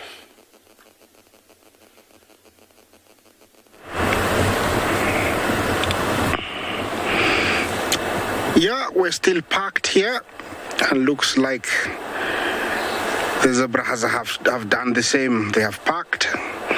The only movement now is their tail wagging. Every now and then there's a movement of the head shaking, and stamping of the front feet. Okay, looks like somebody just came out there saying,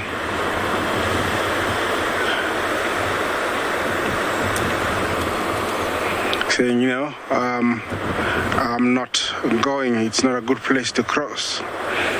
Yeah, and everybody has left. Maybe it's a good decision, because out of the, you know, the angle of the camera, there is a very big croc that just came out of the water, and he's dead straight on the path of the, you know, zebra. So there's no way they're going to go. It's no crossing for the zebra now, unless they want to go jump over him, but it's impossible. Yeah, you can see how they're shocked to see him out of water. It's like, my God, I told you, Lucy, he was very big. Look at him. Yeah, my instincts were right. I told you it wasn't good to go. Yeah, looks like that's what they're saying. So at the moment, it's no crossing. I'm gonna drive there, share that crocodile with you, and maybe try and find something else for you guys. But even for me, I think it's a no crossing for the zebra. If you allow me, I'll just move to where we can show you the crocodile, and then after that I'm gonna move on and try and find something for you guys. It's rather tricky here. I have to concentrate, otherwise I'll go swimming myself.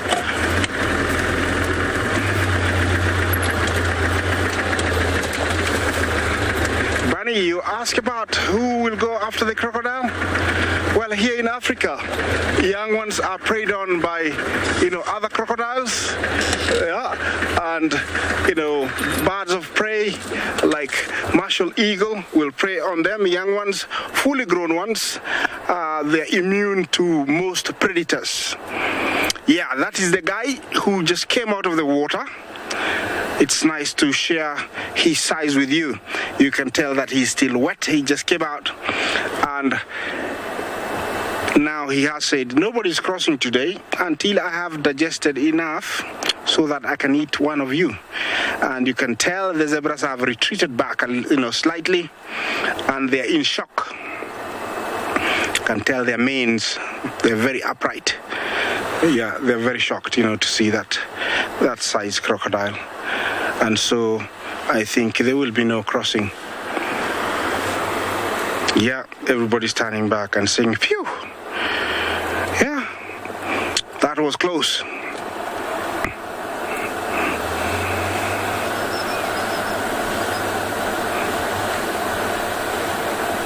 Cherry, I think there's a misunderstanding there. And I think that is something that should be corrected. 90% of the time, crocodiles will eat fresh meat.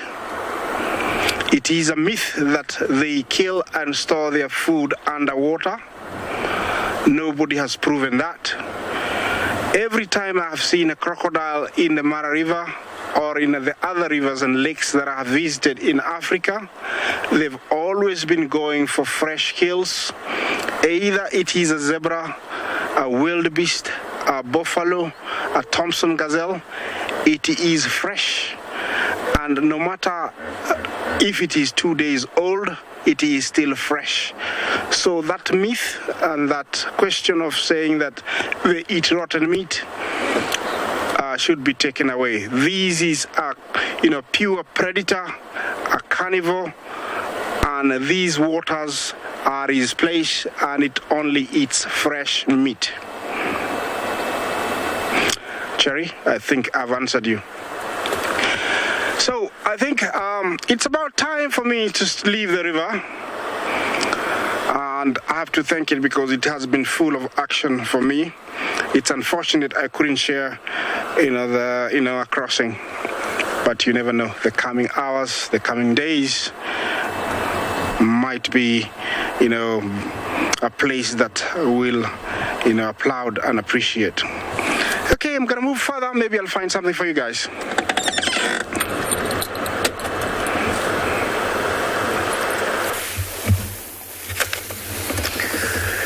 Thanks, Isaac. Well, all the way back from the Mara here to Simbambili, live in South Africa once again. I was in the Mara last year for the migration, and what a spectacle it was. Such a wonderful time spent up there. Here I find myself in a different country for the show this year, and with my favourite pride alliance, the Djuma Pride. I've spent a lot of time with this pride since arriving on Djuma. They had some youngsters initially. They were very playful, and they've become adults now. And a new generation of cubs. Very exciting times for the pride. Whether they know it or not, their numbers will be rebolstered. They lost an individual, their oldest member last year, Nana, who had a very bad injury, but she eventually just lost condition and was old and passed. That's what happens. You have lions do often die of old natural age injury. They need to successfully reproduce and reintroduce individuals to the pride, not only to the pride themselves, but introducing coalitions of males that will take the genetics of this pride and move it around as well. And it's looking like there could be anywhere from 5 to 7, or should I say 6, males that might emerge from this pride if they all reach adulthood. And the strength of those 5 or 6 individuals would really, really, really bolster the Djuma genetics within the Sabi sands. When last have we seen a coalition of more than 4? It's been a while. My early guiding career, there was a coalition of 5 in the area, and then 9 sub-adult males that were coming through. And all 8 of them reached maturity, and one of them was killed by the 5. Competition amongst male lions, as discussed earlier with the need for a mane, is incredible and can be incredibly violent, often leading to either immediate death or the animals dying as a cause of the injuries later on. And it's why male lions don't live as long as females in the wild.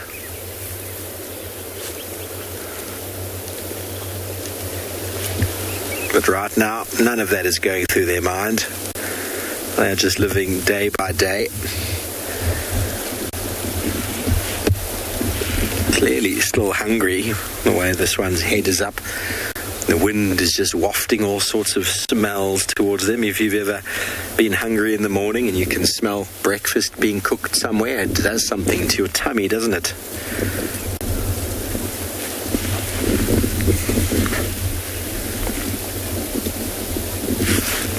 Hello, Laurel. Welcome to the show this morning. You want to know if they've still got 9 cubs? They do. They do indeed. All 9 of them are still here this morning. We've managed to finally count them when they got up and moved around. And there are 7 adults here at the moment. 7 adults. Now, one of the other adult females, who was a sub-adult not so long ago, she went away with the young male that was pushed away from this pride. And there's reports that she's nearby. But I was chatting with one of the guides from Simbambili who was here just now.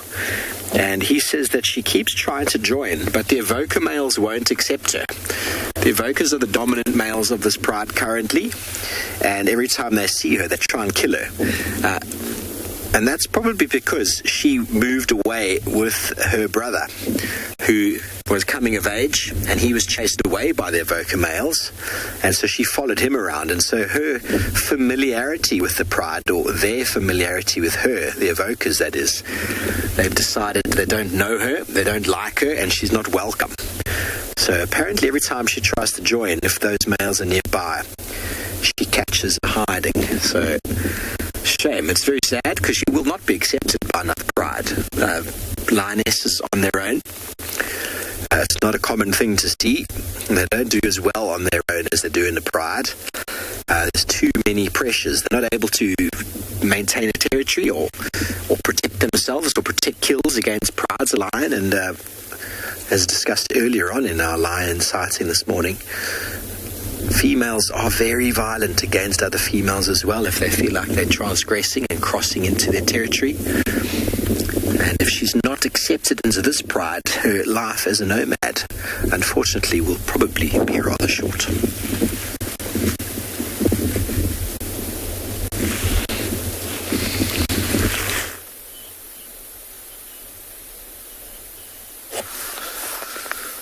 Welcome back, everybody, to andBeyond Phinda, where we found there were 3 giraffe doing something quite interesting and fascinating to watch. They call osteophagy, where they'll bend over to pick up bones, old bones, and then chew on them.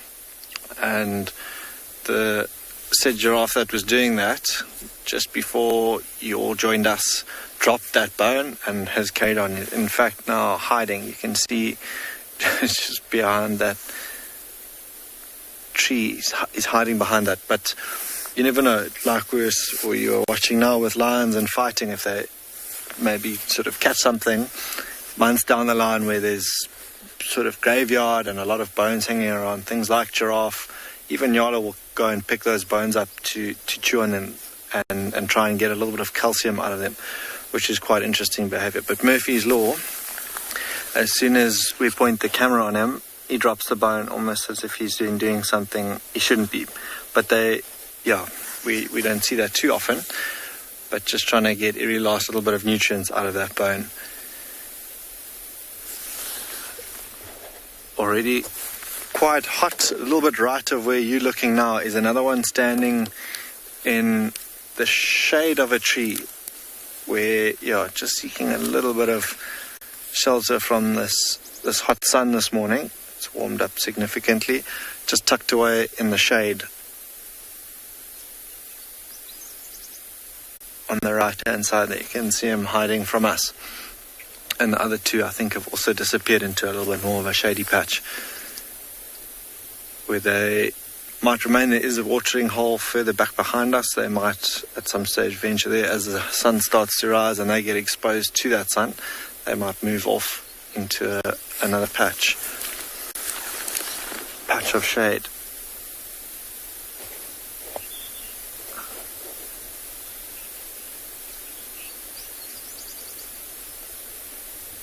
Mark, you're asking how giraffes will initiate mating. You often might see a dominant bull come up to a female, might sniff the sort of backside of that female to see if perhaps she is an estrus. If she is, he'll court her. You'll see that he'll follow her, try and sort of keep her in a certain spot. And if she is ready to mate, you might be lucky enough to see them mate. I've only ever once seen that, and the only way to describe those particular scenes is if you imagine a giraffe riding a Harley Davidson. It's quite a sight to watch, but that's the best way to describe that. And that's how he'll initiate, and then hopefully, if a female is an estrus, be able to mate with her. Just now going back to the one in screen, I still ruminating, busy chewing up previously digested food. There is another one back to the left that keeps sort of heading or putting his head down. I was hoping that it too might pick up an old bone for you to see that osteophagy, but no luck. He's carry on carrying on walking to the right towards that shady patch that the other giraffe is in. Okay, now you might get to see that interesting side gate or that walking style that they have there as it goes into the open.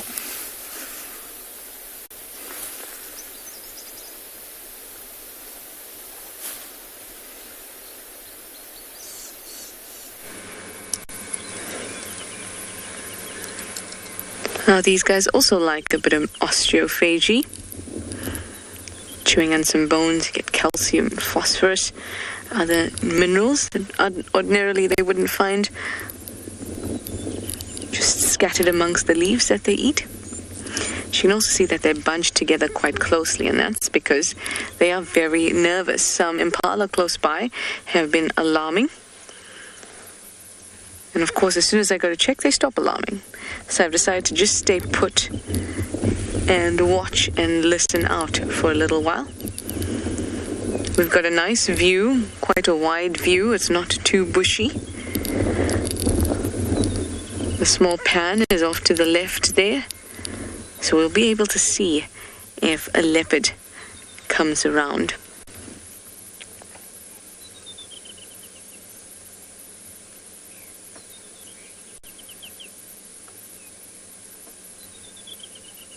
We always look for alarm calls to find a leopard. But there have also been plenty of times, and there has to be plenty of times, otherwise they wouldn't get a meal, where they are very close to the impalas, but they're not alarming and we can't see them.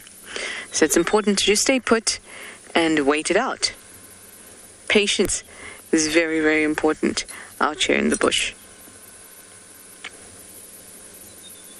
I did manage to get a piece of the paper wasp nest though. Hopefully the wind will be kinder to me this time. I think I might have to use something to weigh it down.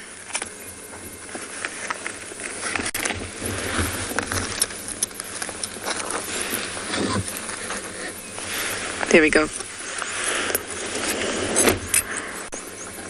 How awesome is that? You can see really clearly that's a nice one where you can see the hexagonal.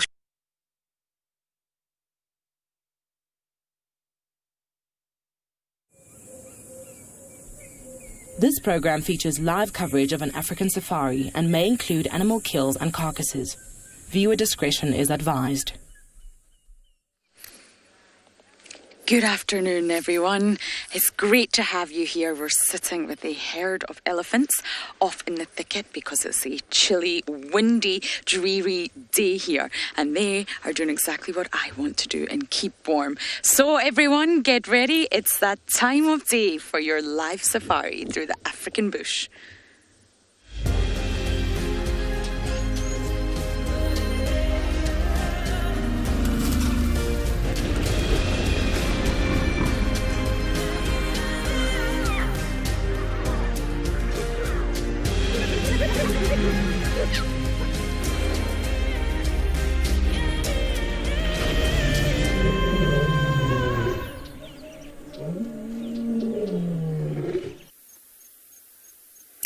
Good afternoon and welcome. I am lying here in the grass because it's miserably cold out here and blustery, and I have got the idea from a very special character here called Fernando the Chameleon.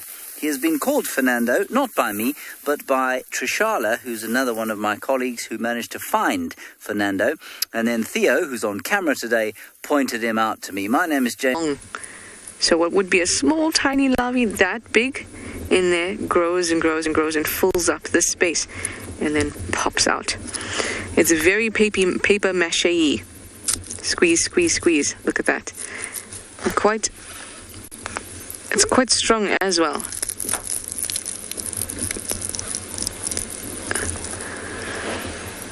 Chain dial, that's exactly what I'm trying to show you. You'd like to know how strong it is? Pretty strong. There we go. It took some effort to actually pull it apart.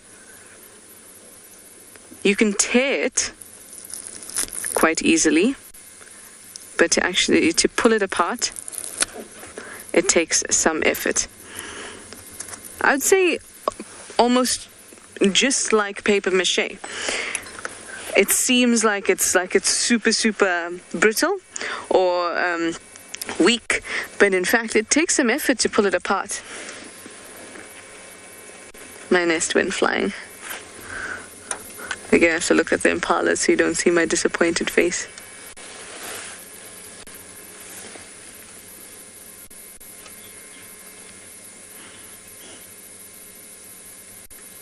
Do you know what would make me feel better about the wind taking most of my segments today, Impala? Do you know what would make me better? If you start alarming and showing me that the leopard is close by, because then I'd be very, very happy.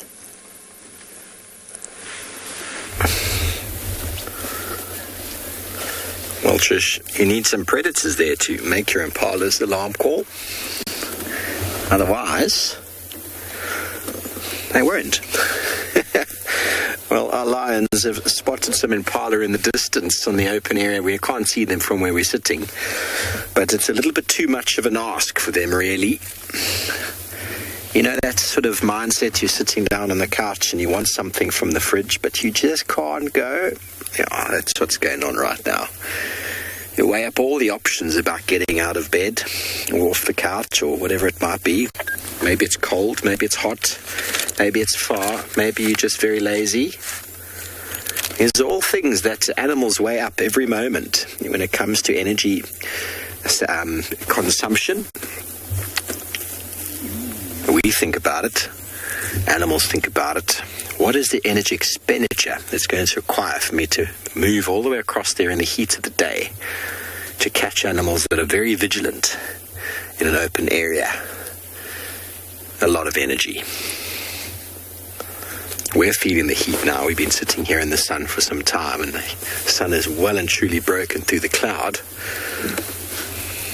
And we're going to need to find some shade soon before we start to burn.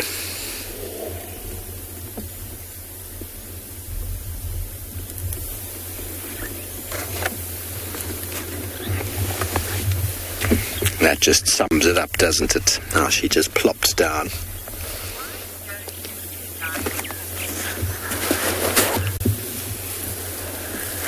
Biggerbacker lions actually do have different colour eyes. If you look at this individual in front of us, he's got very yellow eyes. And there's some individuals, some of the adults who are probably the parents or the mom have got the same colour eyes. And then Amber Eyes has got very dark chocolatey eyes, and a couple of the cubs, which are probably hers, have got the same. So lions get from sort of yellow to golden to brown eyes. So they do indeed have changes, and it's actually quite noticeable. Our leopards as well have slight changes in their eye coloration. And I've no doubt lots of it's got to do with genetics, the traits that are passed on. The importance of pale versus dark eyes in predators, I couldn't tell you. I couldn't tell you the difference. But they must have something. There must be some added benefit or not. But this pride is littered with different coloured eyes for sure. And some of them, even one of the younger lionesses had the nickname of Pale Eye. And then Purple Eye has got a purple eye, but that is because she was injured in the eye, most likely by a claw or even a hoof, I'm not sure. And so her eye is completely covered over. The cornea is completely... Let's see if we get this cub's eyes here. What colour are you? See, you've got a yellowish sort of... Ooh, I'm going to see if I can get some milk. Come on.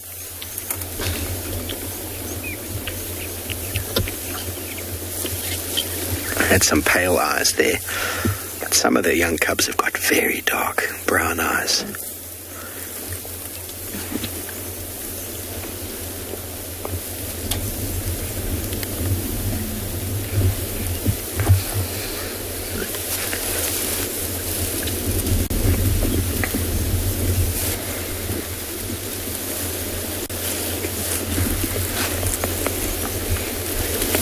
Was hard work. See the energy requirement to move over and try and get milk from that adult. See the pale eyes. Oh, hello. I'm upside down. The energy requirement to go and get milk from that adult was weighed up, and now it's gotten there. It's realized, oh, that was a waste of energy. Let me go to sleep.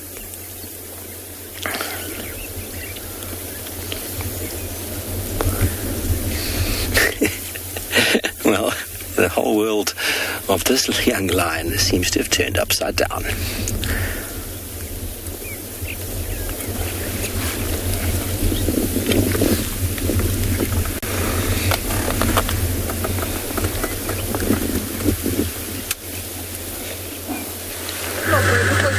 Okay, yeah, welcome back, guys. Yeah, and I have striped ones here again. They were dust bathing, but they decided not to continue for some reason unknown to me. I wanted to really share that with you. This is a gang that was dust bathing. I don't know if they're gonna do it.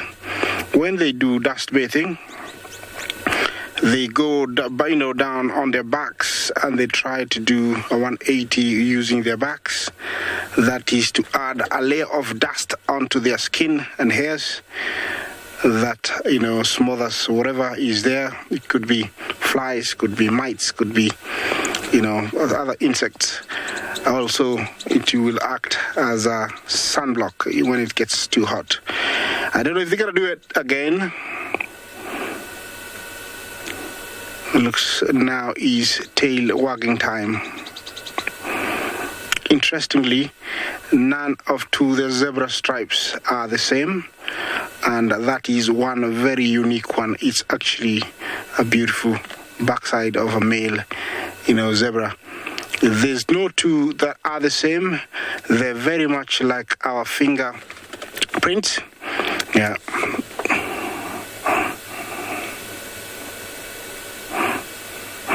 Monica, of these three, he is definitely not, because he is a male. But zebra females, especially when they reach an age where they can conceive or carry a baby, they're always pregnant. They'll never be, go without being pregnant. They usually are suckling and they are pregnant, so they're always pregnant. And it's one unique adaptation for the zebra. It is not pregnant, it's just very full, and they have these big bellies, the zebra. That's why it looks very pregnant. Unique part of zebra is that when a female is suckling, it will come into season, and so it will breed. And as soon as it drops the young baby, it will, the young foal, it won't take long for it, to come back into season. That's why they're always they're suckling while they're carrying another one. That's a beautiful pose. Look at that. Look at the stripes.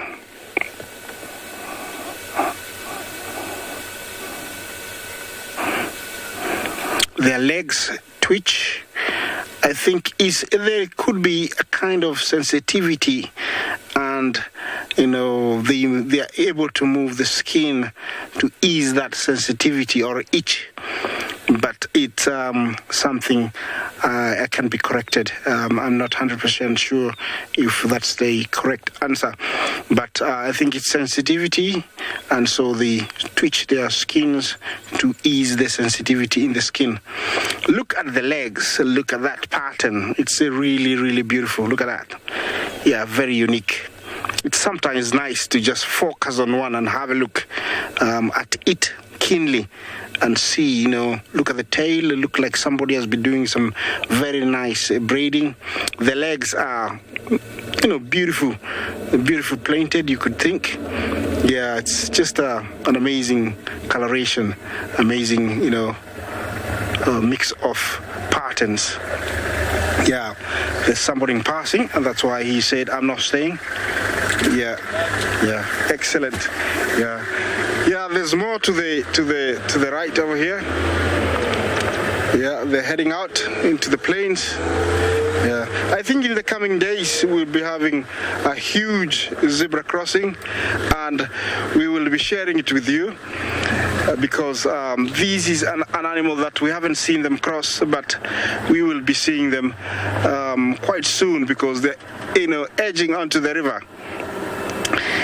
Yeah, and I'm hoping, we can really share this with you because, I stayed there, but they didn't cross. I'm hoping to share it with you.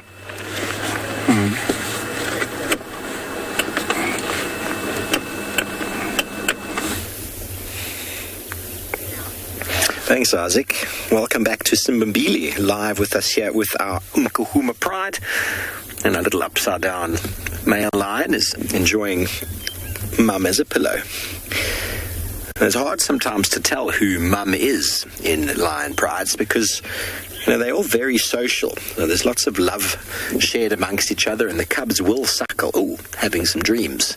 Cubs will suckle from any of the females that are lactating. But probably the eyes are a good giveaway, because one of the other cubs popped its head up a little while ago. It's gone down again now, but had the darkest eyes. That one over there had the darkest eyes in comparison to this one. But they were all having some very nice little lion dreams.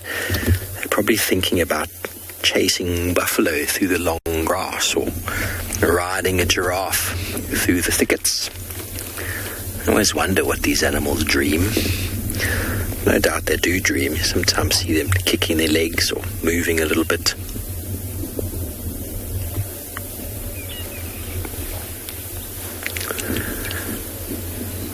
But as said before, it has gotten very hot. They've all scooted underneath the shade of this tree, and we can almost be certain they'll be right here this afternoon.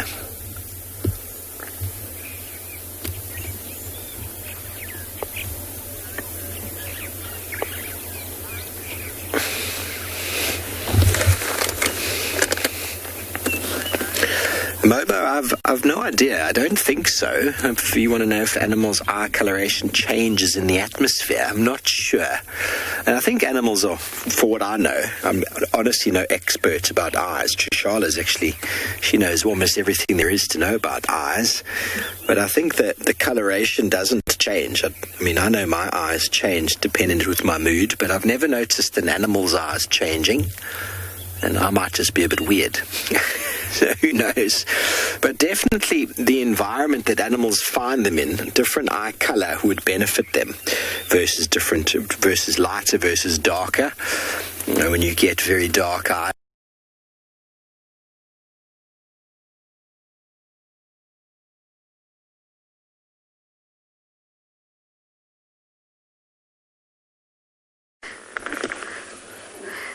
but at least we have this wonderful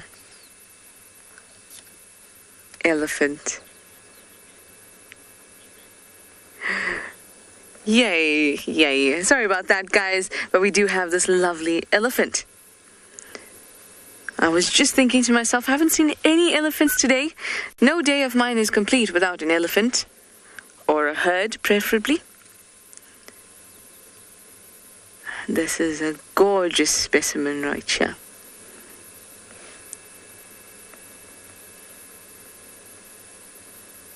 They bring me such peace when I watch them in the bush. And when you feel it, that peacefulness and this content when you watch them, it's hard to believe that they can be aggressive if provoked, and they can be quite dangerous. But like any animal out here in the bush, they are potentially dangerous. We were looking at rock monitors, the water monitors. They can be ferocious.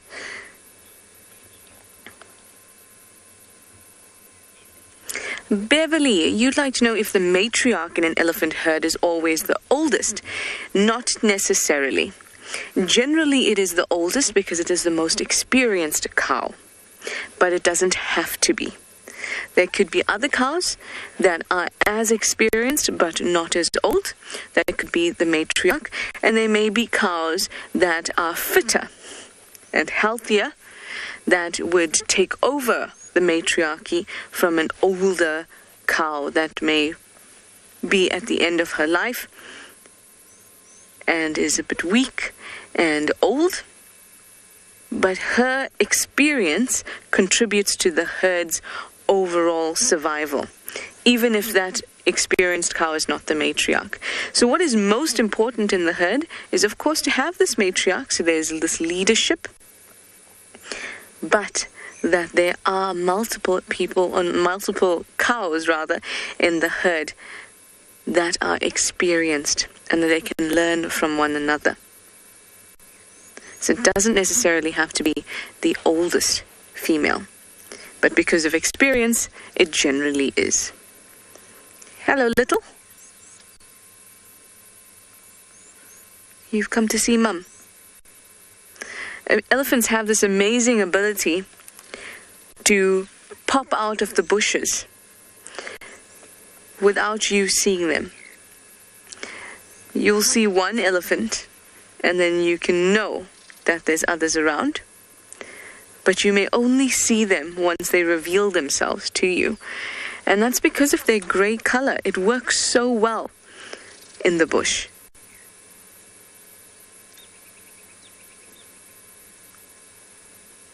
They're a bit far now, but I can hear them faintly crunching away.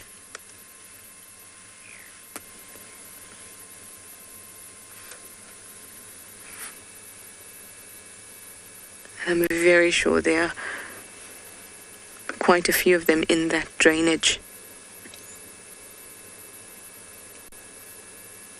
There's a nice little size comparison. Now, when a calf is 1 year or under, it can fit underneath the belly of Mum. At about 2 years, it cannot anymore.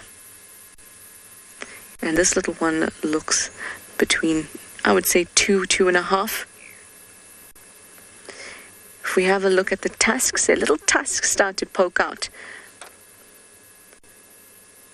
Do you have any little tusks yet? Not quite. Around 3, you're going to get those tusks poking out. Between 2 and 3, but closer to 3. Oh, something interesting is down there.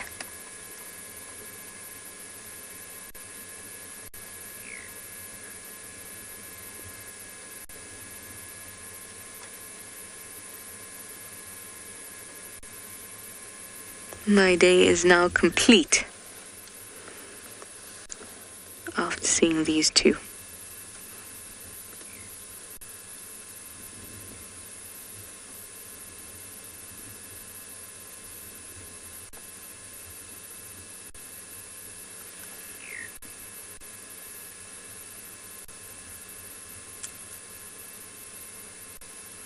Such silence. I love it. So, so peaceful.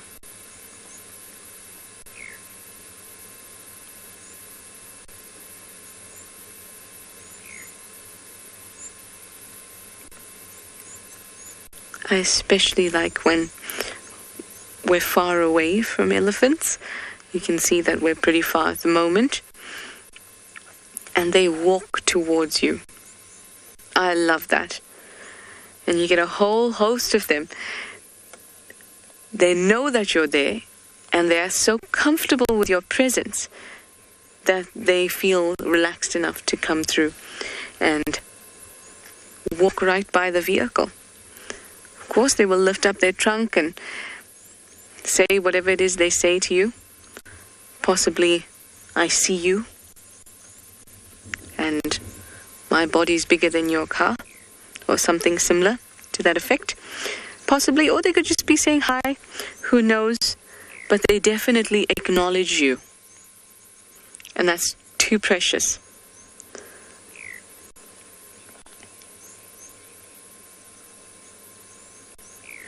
I am going to stick around with these guys and enjoy the rest of the morning.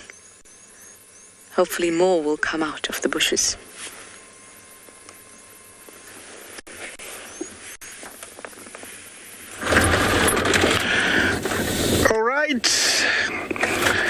In the Masai Mara, different location, different zebra. Yeah, I don't think I showed you a young one like that one, a young foal like that one. Same zebra, but as I said, different location. Interestingly, this is a different habitat. We were by the river, which we call it the riverine habitat. And here we have in what is called a wooded savanna. Wooded savanna is a mixture of shrubberies or bushes and grass. And here is another heaven of these animals. You can see they are very scattered, very happy, enjoying the grass. I don't know what is hard. Maybe there's a mouse or a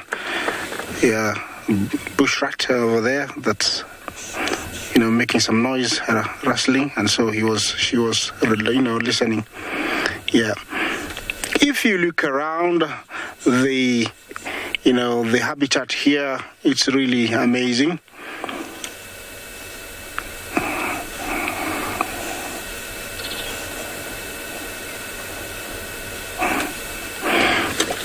Penny, very nice question. I don't have my animal Bible here or animal book here, but I assume they prefer more arid and hot areas. Here it's not well adapted for them, I would say. The soil here are clay soil or cotton soil, which is not adaptable for them to dig.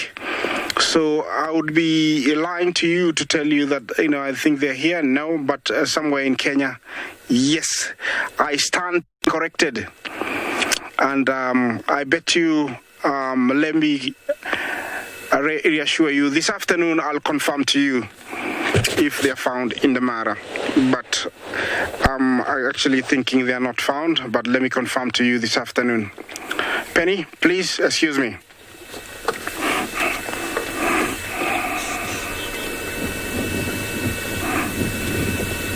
Prinas, do zebras confuse predators with their stripes? Of course they do, because they don't see in color. Looking at those stripes, and eventually when there is many together, we call them dazzles, it becomes, continuous lines and confusing. I would call it a visual pollution. So they're not able to really concentrate on one because they cannot break, all of them and to actually focus on one. So definitely they do. And I have seen that happen when a lion aimlessly goes for a big herd or a dazzle of zebra, and it ends up being confused because they got spooked, ran in all directions, and it got left there, wondering, what happened. Yeah, let's...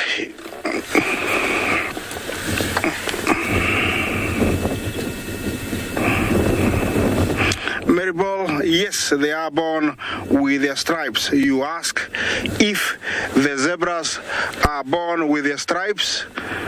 Yes, they are born with their stripes, but they are much faded. They are lighter. They start, brightening up within a few hours, and in days they're actually quite bright, black and white. Yeah, there's more wild, zebra at a distance, all happily wagging their tails. Look at the patterns, like I was mentioning earlier. Each one of them is very unique. Beautiful. And here, remember, they are native to these habitats. They have been here over the years, so they are not introduced. I would like to share with you, if James shows us the landscape around us as I move on to a different location. Look at that. We have a nice forest over there. A good place for predators to hide. In the back is the Olololo Sirius escarpment, and some line of trees. It means there is water there. Yeah, this is the kind of sight that I see every day here, and I am very grateful to be sharing it with you. Look at that, beautiful place. that is something that we're all very appreciative of, that we get to be in the wilderness every day and see these wonderful animals. Of course, Isaac is up at the Masai Mara, and that's especially special. But every part of the bush has its own unique place in all of our hearts. Hopefully, from watching us, being out here with us, it also has a space in all of your hearts. So this elephant has gone to a termite mound, where it's obviously found something very tasty, because it hasn't moved from there in a bit. Now, termites are very good for the soil. They aerate the soil. They also have fungus gardens beneath the mound that can be very nutritious for the soil. So the vegetation that grows around a termite mound is usually the first that's taken. And that's why they can look quite bare at the bases. It's not because nothing grows there, but because that which grows there is that which gets taken first. Obviously, there's something great there for the elephant. Can you see in the top left corner, there's a lilac-breasted roller hanging around? As the elephant walks, it flushes. Even as it moves and eats and moves its trunk around, it flushes out insects that this lilac-breasted roller would be after.